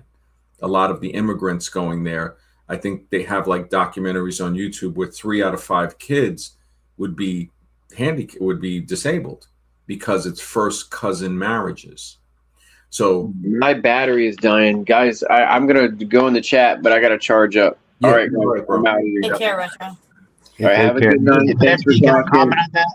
When you just said about the inbreeding and the defective, the second cousins, what's going on? No, That's another strong, the first cousins. But isn't that another strong case for against evolution? Because that shouldn't be. Oh yeah, no, it's definitely a case against them. Every scientific, explanation is not just a case against evolution; it dispels it. It says, okay, you look at something and you say mathematics is a science that dispels evolution. Like the spider, what does it take? Like 20 or 30 amino acids to make the protein in the web. And that's just a different type of web, the sticky web, then you got the non-sticky web. So the spider has the ability to make different types of webs, different types of stickiness. How does that happen by chance? It doesn't. There's just no way. So any scientific, using math, it would be, say, 10 to the 25th. Right. Which is a ridiculously big number. And why would we have to split up into millions or billions of different species and survive? It doesn't make any sense. Totally doesn't make sense. Yeah. The monkey theory is always there. And this is what it is, GT. When we think we're just a different type of monkey, that's what I was saying before. The monkey theory is always coming back because it's been pounded into our heads. You look at any university, anytime we try to think, the monkey is there. So we got to protect ourselves with mental shields from the monkey theory. That's right. Yeah. I mean, conscious. Otherwise, we're not going to live in reality. We're going to live in monkey fantasy land, basically, which is going to keep us blind, to reality. Yeah, Bro Sanchez, he calls it monkey madness. And it's funny that he said that because he's always battling the other guys that push evolution. Yeah.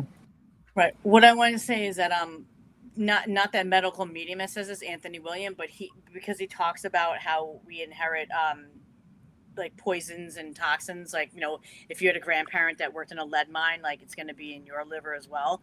It passes down mercury exposure. Oh yeah, for generations. Yeah, so that's why I think inbreeding is not necessarily a genetic, problem. Like inbreeding wouldn't be such a big problem if there weren't so many poisons that we're collecting. Oh no, it's definitely a problem, even if you don't have poisons, because the genetics start to overlap. It's like, how do I explain it in a it's like all right, if you have a kid, your immune system, right, whatever the signature is, you would normally, if you're not on birth control, you would be attracted to a guy with a different immune system. As of course, looks and height will be there, but a guy that, if he'll give off a different pheromone scent.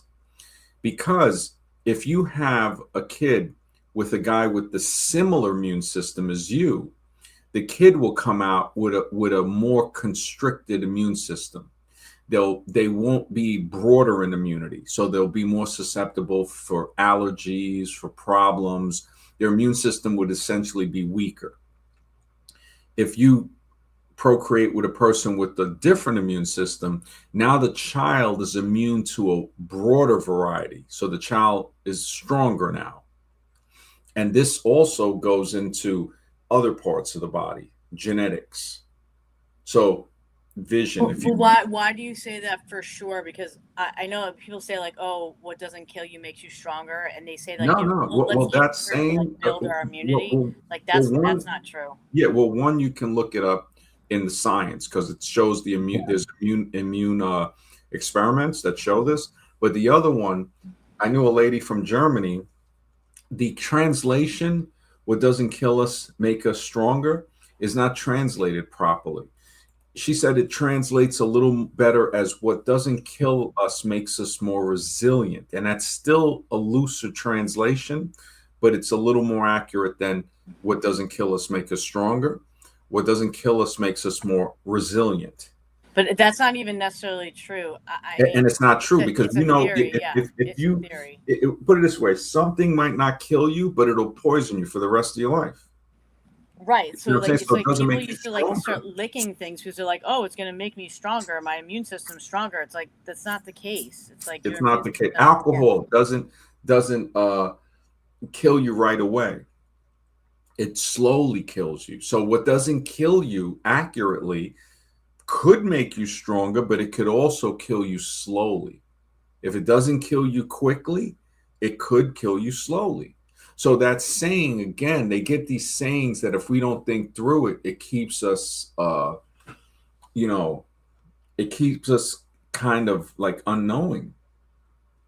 And I do hear that we do have a similarity to monkeys. There's, some people, when you look at them, they look like squirrels and dogs and birds and cats. And the DNA is not close. That's another evolutionary lie. They tried to say the DNA to the monkey, the chimpanzee, is 2% different. Well, that's a lie because they didn't add in what they used to call junk DNA into that experiment. Now they see that so-called junk DNA is very important for certain underlying systems. When you add that in, it's not 2% difference, it's 10% to 15% difference. So you start to say, wait a minute, that's actually a large difference, 10 to 15%. So again, the monkey theory is also saying all humans are the same. They all come from one type of human. We don't see that to be true with the Rh negative factor. So that's another mystery. So the more we study science, the more we start to see how evolution is, like I said before, a well-crafted lie. Very well. I am says the moon key. This is why in movies we see the moon is shaped like the BA, the bat Nana. The Nana was the ancient Sumerian god of the moon, and BAAB means father. Wow. And we do have no, these ancient words, man, it's definitely deep. The some people, you got people that they do look different. They definitely have some similarities. There's no doubt about that. But just because something looks the same doesn't mean it comes from each other or it is the same. Water looks exactly like vodka, but they're totally different. They weigh different too. They have different atomic weights. One nourishes you, the other gets you drunk. And then formaldehyde looks just like water and vodka, but it's a poison. So the argument of just because because you're right, you do have people that look like, have a similarity, say, man, this person looks just like that whatever primate or whatever. But that doesn't mean that it's the same, because we see scientifically water, formaldehyde, and vodka look exactly the same. You wouldn't be able to tell the difference if you put them in 3 different glasses. When you smell it, you might say, oh, the vodka has a different smell. I can smell the formaldehyde, definitely has a different smell. IAM says, I'm a Kiwi since 1968. Every baby born in New Zealand has a health prick at birth. They have blood stored. And it makes you wonder why they're storing. It's as if the farmers need to have some type of signature or record of us. It's very odd when you look at humans. When you look at how humans operate, how we're created, conscious. You had some? Well, yeah, no, I was just saying, yeah, they collect the blood from the New Zealand babies, yeah, because they're just collecting your DNA, because that's what, like, Epstein. I mean, these people, they're definitely tinkering. I mean, you know about the whole like lab baby farm he had in New Mexico and stuff, right? Oh yeah, man, it's horrible. Yeah, It's and there are people saying that they have baby farms like underground in tunnels or like in the inner earth or whatever, and then even in off space, like off world, what do we call it, civilizations that Retro was talking about. Mhm. Um, yeah, like so they're collecting everyone's DNA, and also Medical Medium actually educates people about it's like bloodletting, the modern day vampirism. Like basically, like when you go, I don't really get a lot of blood taken. I used to donate a lot in college, but like when you donate a lot of blood or you lose a lot of blood, you lose a lot of your immune system. So every time you go to the doctor and you get blood removed, like you can ask for pediatric size vials for babies, because they only need one drop of blood to take like 50 tests, but they literally take like eight to 10 vials from people. So when you're really sick and you keep having to go to different doctor and different specialists because they don't know what's wrong with anyone, they literally kill people because they keep stealing their immune system and they can't recover. Like so many women have died in the chronic illness, autoimmune, Mhm. category because of this. So I'm just saying, it's like, it's a blood, like they don't just drink adrenochrome. They're collecting the blood, and like these reptilian or whoever, like they're drinking it. They're using it for food for sure. I mean, he doesn't say it flat out, but they collect it and they sell it just like they do with the organs at Planned Parenthood. Well, let's look at a scientific deduction of that to say, okay, how could we use a common sense factor that would make what you're saying scientifically valid in a loose way? So we know that stem cells can increase and regenerate certain things, right? Um, that's a Right. People don't think that they say your immune system is in your gut. It's in your blood. Your blood is what flows to every organ, every cell, every tissue. what's in both, Of right? course, your immune system is going to be in your blood. Yeah, it's in both your blood, your gut. Yeah, it's Other all parts. over, but it's a lot of it is concentrated in the Oh blood. yeah, oh yeah, and it travels through your blood. So that's another thing. Yes, yes. But now to say, okay, what's this? Is there a scientific validity to what you're saying? And there is, because people take stem cell therapy to get younger. This is a fact. So stem cells, it's not if they make you younger, they do make you younger. From the placenta, they have the therapy in Panama, in Colombia. They were actually doing it also using aborted and stillborn babies in Barbados. Women in Romania and Russia were paying 10 to 20 grand for shots to eliminate cellulite. So we know this. Matter of fact, Oprah was on blast because some of the face cream to rejuvenate the skin, they were using the foreskins from babies. Right. It, So, all right. right. So now that is the one part, the science.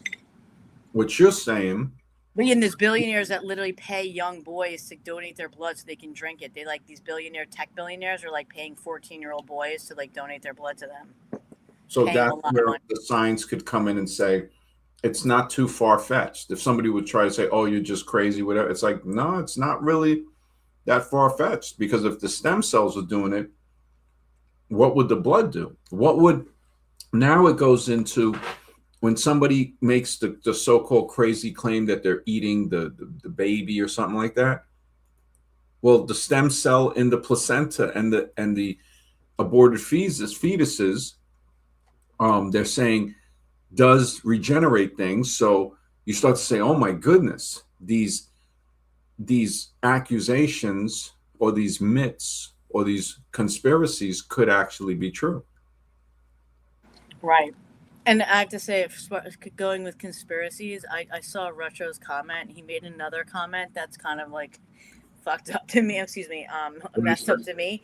He mentioned my tinfoil underoos, and like that's how like when I was in LA and I had some organized harassment, like the Landmark Forum teacher, they accused me of well, actually I didn't go to the graduation, but there was a graduation after the 3-day course. I got in a huge fight with the teacher because he wouldn't. I never saw the movie They Live until about 10 years ago, but this was in 2002.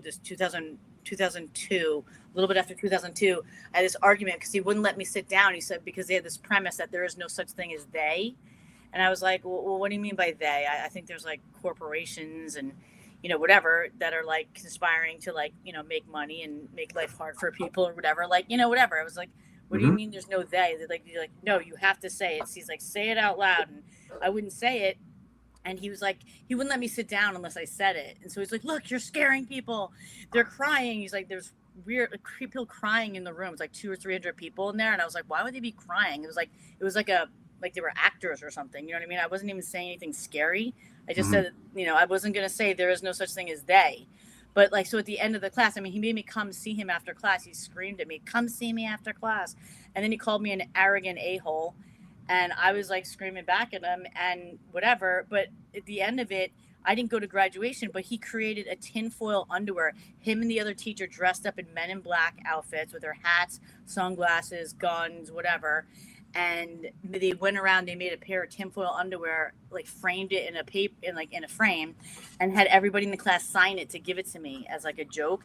And I was like, I didn't even believe in extraterrestrials back then. You know what I mean? I actually, yeah, it was weird. I had that dream where I saw the space shuttle thing through my ceiling, like the night before I actually started that Landmark advanced class. But but the fact that they accused me, like I wasn't even talking about aliens, but they literally dressed up and then made these underwear made out of like tinfoil. So the fact that Retro just said that, I totally think he's part of them. Because the teacher said to me, he goes, do you think that I'm part of they if my brother's an ExxonMobil executive? And that's when I started to get harassed in LA. I got my car keyed, my mailbox got broken into. And this is a teacher? He was a teacher at this Landmark Forum. And that Landmark is the get rich thing, right? No, it's not. It's more like personal development. Like the first class was really great. It was like I've heard about psychology, philosophy, all this stuff. Yeah. Spiritual stuff. And then it's like a life coaching thing or something, right? Yeah. I mean, it was recommended to me by like 3 or 4 people. It's kind of cultish, I think, right? I guess. I just thought it was educational. Like, I heard about it through a girl, Maria, and I went to one, and it was kind of like, once I heard that like what they I saw, okay, these people want money. It's like I already knew right there. And I'm like, they wanted money? Well, it's sort of like, okay, we let you come to the hotel with this big room and everybody's sitting there listening to this motivational speech, but there's always a catch later on, like, oh, we buy our course or the coaching and all of this. And I'm like, I could do this. I'm like, first of all, I don't like the vibe. Yeah. And, it kind of, my intuition kicked in. And I wish mine did, because I put it off for, it was like 20 years. My different friends told me to do it. Very evil people. I mean, when you look at that, it's just like Scientology. Yes. And this is why. Wait, before you go on, I did want to jump in to mention something when she said something about that. Yeah. You said that happened in California, right? Wait, who's speaking right now? Oh, sorry, I didn't introduce myself. I am the mind. Oh, the mind. Okay, I didn't see you. I was looking at the original. You were on. Okay, sorry. So that happened in California, you said? Yes. Okay, so this is the thing I realized when I went to California. There are a lot of people who are inspiring actors, right? So there are people who literally are willing to get paid to be puppets. Like they're willing to dance for money, to cry for money, and they're willing to do these psyops for money and like a prank. That's what they like to call it, a prank. But in reality, Hollywood is centered around this whole mind manipulation and also this humiliation ritual type of thing. So they'll literally put you in situations where they think your life is in danger or something, and they're just like, it was a joke. It's all on camera. We're fine. Yeah. whatever. But yeah, Yeah, that's it. right. I Like hand to camera prank, but they don't tell you. I mean, I was getting so messed up. They put a blue hologram in my apartment of George Bush Jr. I Yeah, was and like, it's all about inner circles too. When you go to California, it's all about what can you do for me, and they like to keep things real hush hush, but they do things in out in the open. It's fucking really weird. I used to have a friend so I thought creepy. I'd known for a long time, and he was doing some weird shit. I was like, yeah, I can't be around this.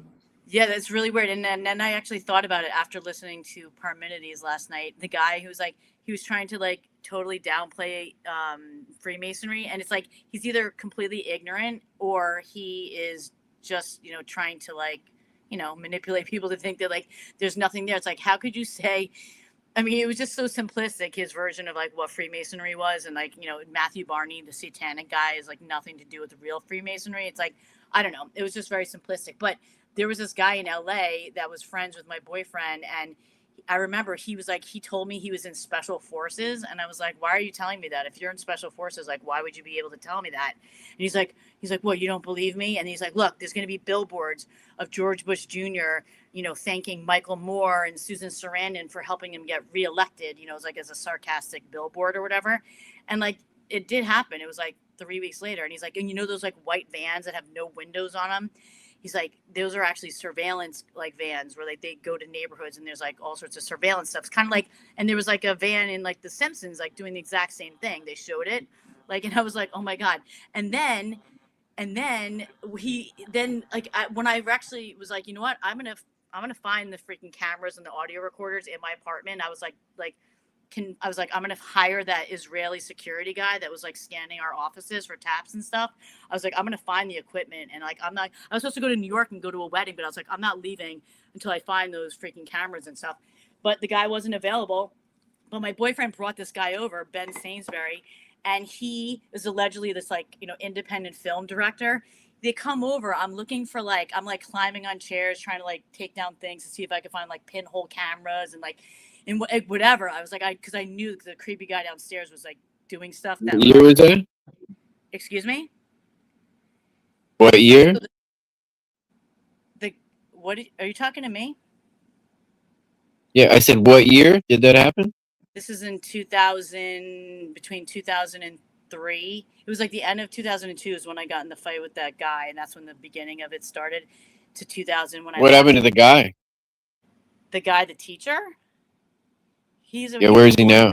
He was a lawyer in Indianapolis, and he's a total. I mean, he's this brother is an Exxon Mobil executive. So, I mean, I don't know whatever. I mean, I think there's some big changes going on. I don't know. I mean, it's like he's just a lawyer. He's a douchebag. He's probably like a Freemason Scottish Rite, douchebag or whatever. Like, I would say his name too. But meanwhile, this guy, the independent director, they come to my house. Like, he brings this guy over, and I'm looking for like pinhole cameras and stuff, and they're watching. They like have some like porn, and I was like, what? Because the guy turns out he's a porn director. I was like, why are you watching that here? I was like, I've never had porn ever playing in my apartment because I don't even have TV. I had like a monitor and a VCR, and I was like, what are you guys doing?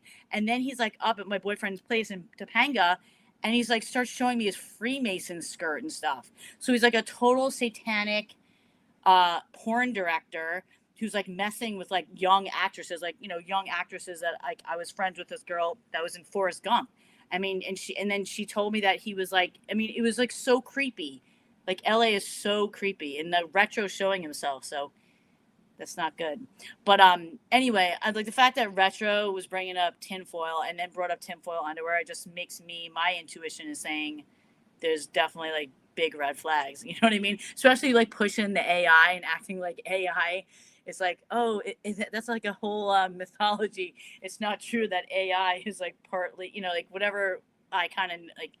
I mean, it's kind of obvious that AI. Well, it's not obvious, but I believe that AI is going to be the Antichrist. But Retro is very much doesn't believe that, and he's building his retro girlfriend, right? Or you're building your AI girlfriend. Is that what it is? An army of them, apparently, right? You got to remember the background.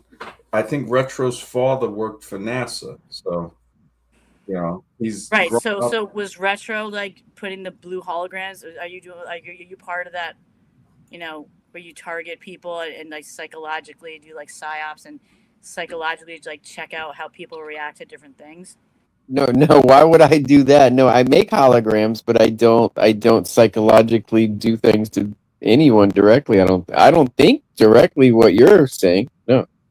Well, you might be just channeling some kind of dark energy that's like, because I heard right now there's like a lot of like energy that can like totally mess with people, and maybe you're just like unaware that you're being like used as a channel to like freak me out a little bit, but it's okay. I don't think that you're a bad person, but I do think it's a little bit odd with what you were saying. Because I asked about foil, I just I think came it. on and you were asking I think that's a good. Maybe I think it's a good trait. Like I don't know. I don't. I didn't see. I didn't know how you would take it. I'm sorry. It's a little poppy. I don't know what it is. Your mic retro. It's a little it's bit the poppy. the demon that's working on him. No, I was kidding. No, well, it's like you said. Sometimes people might not know, but I know what you're saying. Like little signs, like the tinfoil and all of that stuff. I mean, my avatar is tinfoil, So it's like, it's I don't know, like things. Yeah, I hear what you're saying, Conscious. I definitely. Right. I mean, one thing I let it go because it was just like one thing. As soon as I got on, he mentioned it, so I just thought that was weird. I think he probably could be channel. I mean, the demons do like use people. Not that it's not the person's fault. I mean, they use a lot of us. But the fact that I'm like, I just happened to see, and he's like making more comments about tinfoil underoos, like that's like a big trigger for me because that's the trauma that like in LA that was a pretty big traumatic experience. LA I heard I've been there when I was a teenager, and it's really it's Conscious. It's far more widespread Satanism than you can imagine. It's far more. It's not just with the elites. It's with common people too, our neighbors. It's all over the place. Yeah. It really and it's so sad because there is a big satanic type of element to it. Like we saw last night. Remember when Conscious was asking Hyperborean about the satanic, and magically it's like, no, it's not there. And when I was looking into it today, if you remember how when we were like, oh, so is that your avatar? And notice how he said absolutely. Remember when he was saying that? Yeah. It's exactly what Nick Fuentes does. Yeah.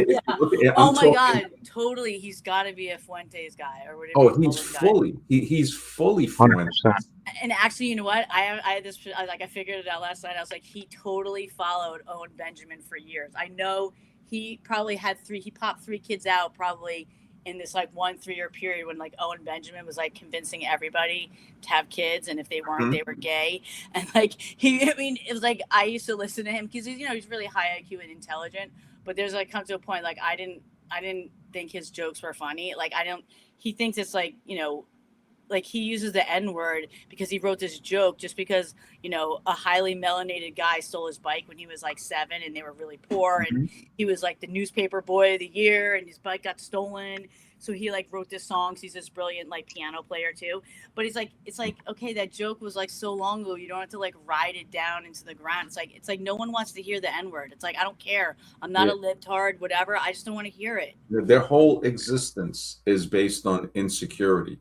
And that's like I noticed that you notice that even though when Hyper came on, he didn't come on by himself. Like even though Machine is cool, but the other guy, I could see how they were all, I called it out even with Objective Ethics. Once I see them go back to the Greek BS and okay, civilization starts there, and Confucius is just some Asian guy, and I'm like, yep, let me see where this leads. And I'm so glad Darkest Night, because he had mentioned it to me a few months ago about the avatar, but I couldn't. It doesn't come up big when I look at because I keep. Yeah, I didn't notice it until they pointed it out. I thought it was a cartoon character.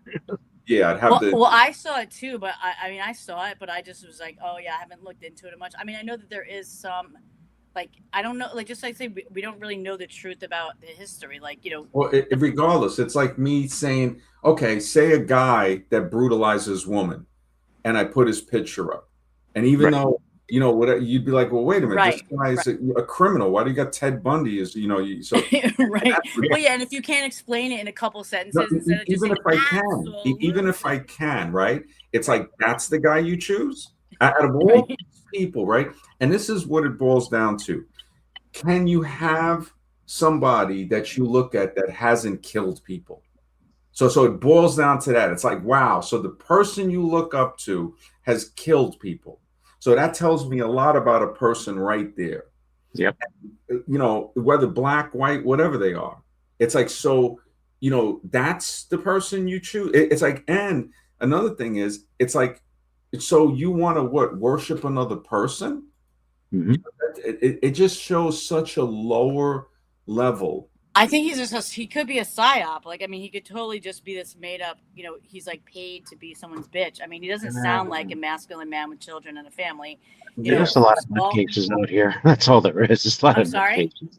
There's a lot of nutcases out here. I mean, this is very common. I mean, there's just people with messed up views all over the place.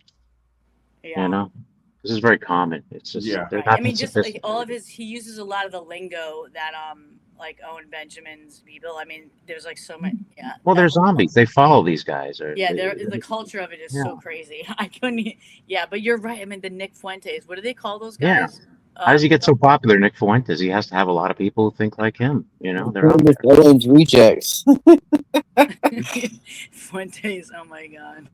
hmm Yeah, it just, and it's like, and that's why I was saying, like, you got birds of the same feather flock together, right? And he automatically was like, oh, what are you saying? These other guys are supremacists or whatever. And I'm like, wow, I didn't say that. It's like, so fact that you showed your cards says more. So you just give them a little time. You ask a few questions, and the answer is not what they say. The answer is their reaction.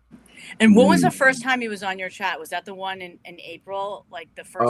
Yeah, it might have been in April. Yeah. Late April, because Yeah. I actually listened to it because I was listening to the Sosa interview, and then you guys referenced the one that he was in a couple days before, so I found it, and I just couldn't believe the arrogance, like right from the start, like from the very first few words. I was like, oh my god! I was like, no, I'm like, I can't even believe you let him on the show again after that one show, because like his arrogance was so intense. I was like, this guy's like insane. Yeah. Right from the start. The old saying, keep your friends close, keep your enemies closer. It's like guys will, they'll say, well, and I heard somebody say this before. He was like, yeah, people like, oh, you're the king of the mountain. It's easy to be knocked off. And I'm like, yeah, but when I want the food, it's there. And it's basically, they're just another victim to me, and and that's the thing, he's never been put in his place, and he got put in his place. One time he came on and everything was cool. The first time it didn't end up, because he's like, oh, you're a hard guy to talk to. No, I'm a hard guy to manipulate, because you're trying to manipulate me. And then the second time, I think he just stayed kind of cool. And then he might have came on 2 more times. And I mean, it doesn't work out too good for him. Yeah, I first heard him when he was playing it cool, so that's why I didn't really understand when I heard him, like when you guys were fighting so much the other night. I didn't understand it, but now hearing the first one, I'm like, oh my god, that guy deserved every bit. Yeah, when he like he was getting angry when Groypers, yeah, you're right. He was getting mad when I was calling him slippery. And when he was slippery. You were right. And then I was like, yeah, he's a slime ball. And he got very mad. He started cursing. I'm like, yep. I'm like, it was just kept showing me more and more of who he was. And it's okay. Because like I said, you keep your friends close, you keep your enemies closer. But today when I was speaking with someone and they knew him, and I mentioned the way he said that, and they go, that's exactly how Nick Fuentes says it. And I didn't know that. I was like, wow. He goes, that's where he gets it from. It's like, oh, is that Avatar song? He's like, absolutely, And right. It's exactly. But he couldn't even defend his position. I asked him to defend the mustache man, and he didn't give me a straight answer. He can't. The fact that when Conscious asked him about the Satanism and the Freemasons, and he's like, Chaplin. He was saying, yes, it's my homage to Charlie Chaplin. Yeah, and the crazy thing is how does somebody say no definitively? It's like, So all of these high level Freemasons that would never come on this show, that are totally Of they're course. so high level, so them, everything. That's like somebody who is a mayor and he's telling me that everything in the presidential cabinet he knows. Yeah. There's no way. You're a lower level, so there's no way. Why would they tell you everything? And if it just was a logical thing. And that's when I interrupted him, and just so to let Conscious know, like, all right, don't listen to this slime ball. I'm just letting you know that if he wouldn't tell you, because he's a lying sack of crap. The way White Heat Truth was saying, it's so true. He's just Hyperborean's just a lying sack of crap, and it's like, I think the mad thing is that gets him is that I endured him, and he was the one that had to leave. Kind of like the way his friend, the cop guy, Truth the Cop, and it just, these guys have all been exposed with you look at the whole Andrew Tate stuff. They're all, they got mad because I called them if you hit the truth, people get mad. So the butt pirate thing, they might be, that might be them, butt piracies and, hides in charity, meaning the worst criminal is just like in a Batman comic book, guys. It's just like the people donating the most to charity are the terriblest people. So it's the same thing with the head of influence society. So the person that says they're influencing something is doing the worst, whatever imaginable, behind that scene to maintain that power, and that's just how they roll. That's just how it goes. yeah. I mean, your mic is really hot. I don't know if you heard Max D say about it's kind of high and it's popping a little. Like maybe I think you got to lower it down. And if he talks again, if it still happens, I could do one of those demon slaying things that I learned from Medical Medium. And it could make it go away. But I mean, it's happened before on other streams or whatever. But I wanted to say that Nick Fuentes is definitely gay. You guys know that, right? He like goes on dates with like Owen Benjamin. Totally, like, I mean, he was kind of funny. I mean, Owen Benjamin had a lot of talents and qualities, but I had to leave because the community was just so crazy. But like, he totally is gay, just so you know. Yeah, I mean, no, they all are. I mean, once I hear the way no one is offended by that. Yeah. What'd you say? You were offended? No, I said I hope no one was offended. Like, I don't know of any of our listeners that would. Yeah, he said no one was offended. Shout out to them. Yeah. Remember the pink swastika? These guys, this goes back way back when. 18 hours a day. Yeah, he didn't want to hear the pink swastika. He immediately, that was another red flag. So it was like, oh, so you don't want to look at any evidence that these guys could have all been, in the closet. And, that's his, once I hear them on the Greek thing, because objective ethics brought that up. Nothing wrong with the Greeks. It's just to say life goes before that and after that. If you're stuck on that, it tells me a lot. And, it's just, the Romans too. I mean, if we could all go back to Roman bathhouse. Even the Egyptians, you can find friezes in Egypt with two dudes, and but to harp on that, Parmenides, it's like, who's next? Colonoscopies or something, it has me like, man, what's this worship of? I'm not over here worshiping Confucius or Lao Tzu. I'm just saying, look, these guys had some knowledge. And then when I said Socrates, because I don't know if you guys remember Bill and Ted's Great Adventure, when they went back, they're going back in time and they meet Socrates, but they call him Socrates, like they mispronounce it. So when I said that, it was like a joke pertaining to that. And it affected, he's like, oh, well, who calls Socrates Socrates? I was like, you didn't get, it was a joke, And that's when I realized, I'm like, man, shit, your wife probably never had an orgasm from you, It's like the guy's so stiff and, non-joking, basically. And Scribe was mad because Scribe was like, look, he shouldn't bring up his wife and stuff. I said, well, I'm not disrespecting her.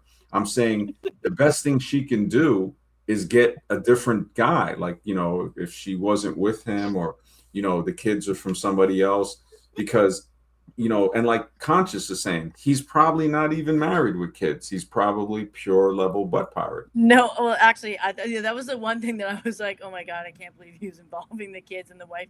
But no, I actually think he probably is, because he probably used to listen to Owen Benjamin, and like Owen is very like convincing. He's like he could just make anybody like do anything, and so I'm Mhm. sure he does have 3 kids, unfortunately, but he's definitely, I think, a butt pirate. I mean, I'm I can sure, hear it in Owen I can hear Benjamin it in his related voice. by But He first look at reminds these me of Greek philosophers too. I Yeah. mean, my Who best picked these friend Greek is gay, and philosophers he as the sounds exactly great like him. ones? Yeah. Well, there's a lot of guys with wife and kids that are in the closet. That's just because they got a That's wife true. and kids. Yeah, Totally, that doesn't mean. totally. Yeah. Yeah. So that But we and can't that's a discount the butt piracy, though. That's a good point you made, because these Greek philosophers, who chose what was the great philosophy? It was probably other butt pirates who said, and The they fall had of the such an influence on. Byzantine, the fall of the Byzantines, because that's who pulled all this crap out of their asses. So Mhm. it's just like the Byzantine Empire fell. That's right before the what we call the Renaissance, and this shit was known to a certain group of people, and they uncovered it again, and it was just the order of uncovering. There could be just as many Homers out there. We just never read about them, and because they never opened that scroll in 1382 or whatever. Yeah. I just noticed that what education teaches is very selective on the Very, information, and very they selective. promote certain things that this is Yeah. great knowledge, and you don't have a And, choice. You and the know, women are absent. That was the big red that's flag for right. me. It's like we're the That's right. genius. We know that there were genius women. Of Um, course, of White Heat, course. it's right. It's called the beard. Exactly, man. Yeah. Yep. Exactly. It definitely. Yeah, the agent provocateurs and grooming. Yeah, they groom disenfranchised, mentally ill Spurgs. Yep. He's a Mhm. radical Spurg, man. It's so true. And again, nothing against the guy. We just, it's not an insult. It's actually a description. Yeah. So maybe he'll see like, hey, you don't want to act that way, but those But this guys. should also prove there won't be any revolution against the higher authorities, because we got Oh, people like this. You know what I mean? It's just there's yeah. no unity amongst the Totally. masses. Yeah. No. It's all Absolutely. consciousness lessons. Like this is all a big spiritual consciousness trap thing. It's real, but it's a spiritual consciousness trap, and it's like Dark City. And it's just like all our memories are here, and we get triggered by the right things, meaning we can be triggered by the wrong things, but those are all distractions and noise. And we have to find. It's like remember we tuned to old radio, and it sounds scratchy in between signals. It's the same way for each individual, and we have to find that tuning, and then we know what we're doing. Like besides that, we're just lost wandering around acting like hypocrites and idiots. Hmm. Hmm. Yeah. No, But it's we discount so much thoughts and ideas and how important they are in our lives. They're very important. The right kind of thinking can alter your life dramatically, yeah, definitely. or the wrong kind of thinking, for that matter, too. Yeah, You know? but it's good to have the right type of thinking. That's really where it's at, man. It is. It's very important. People Yeah, discount like, what's the big deal? yeah, It's a very big deal. What you think, what you yeah. believe. The Yeah. good thing is they can look back, learn from it, and say, Mhm. oh, okay, I see a progression of, you know, what a good example and a bad example. So to Sure. have that, yeah, both. But and you're right, yeah, it can dramatically influence, and I think that's what they prey on, like what White Heat Truth was saying, that they Hmm. they look to find these spurgs. It just Yeah. they But what's look. he going to do? Trust all people who share same skin color? You know what? You could put yourself in a real bad situation doing Oh that. yeah, that always That's happens. playing with fire. You trust people who look like yourself, and you're probably going to get set up real Yeah, fast. that usually it happens. I trust all scantily clad green women like Captain Kirk did. The Yeah. Captain Kirk, man. Yeah, man. It's amazing that he's still alive, man. That's like he's like 90 or It's that something. green pussy keeping them alive, or whatever y'all want to. Wow. Green kitties. White Green Heat. kitties. White Heat says, I saw the receipts with Fuentes and Catboy Cammy, 100% piracy. Wow. These dudes, it never shocks me, man. It never, Mhm. yep, Mr. X definitely on point, man. Yeah, this was a good one, man. It's 143. I can get up kind of early, man. I appreciate you guys on the stream, everyone in the chat. This was great. Well, I'll stream again tonight, man. You guys take care and have a Maybe great. Friday night. Hopefully, you have Saturday off, right? You have Saturday off. Yep. Mm-hmm. Oh, Yeah. okay. So get some rest, man. Yeah. That'll be good. All right. Thank you. Good night, everyone. Thank Have you. a good night, everyone. Thank you. Yeah, just be kind to people. Everybody's cool All right. Good night. until you know otherwise.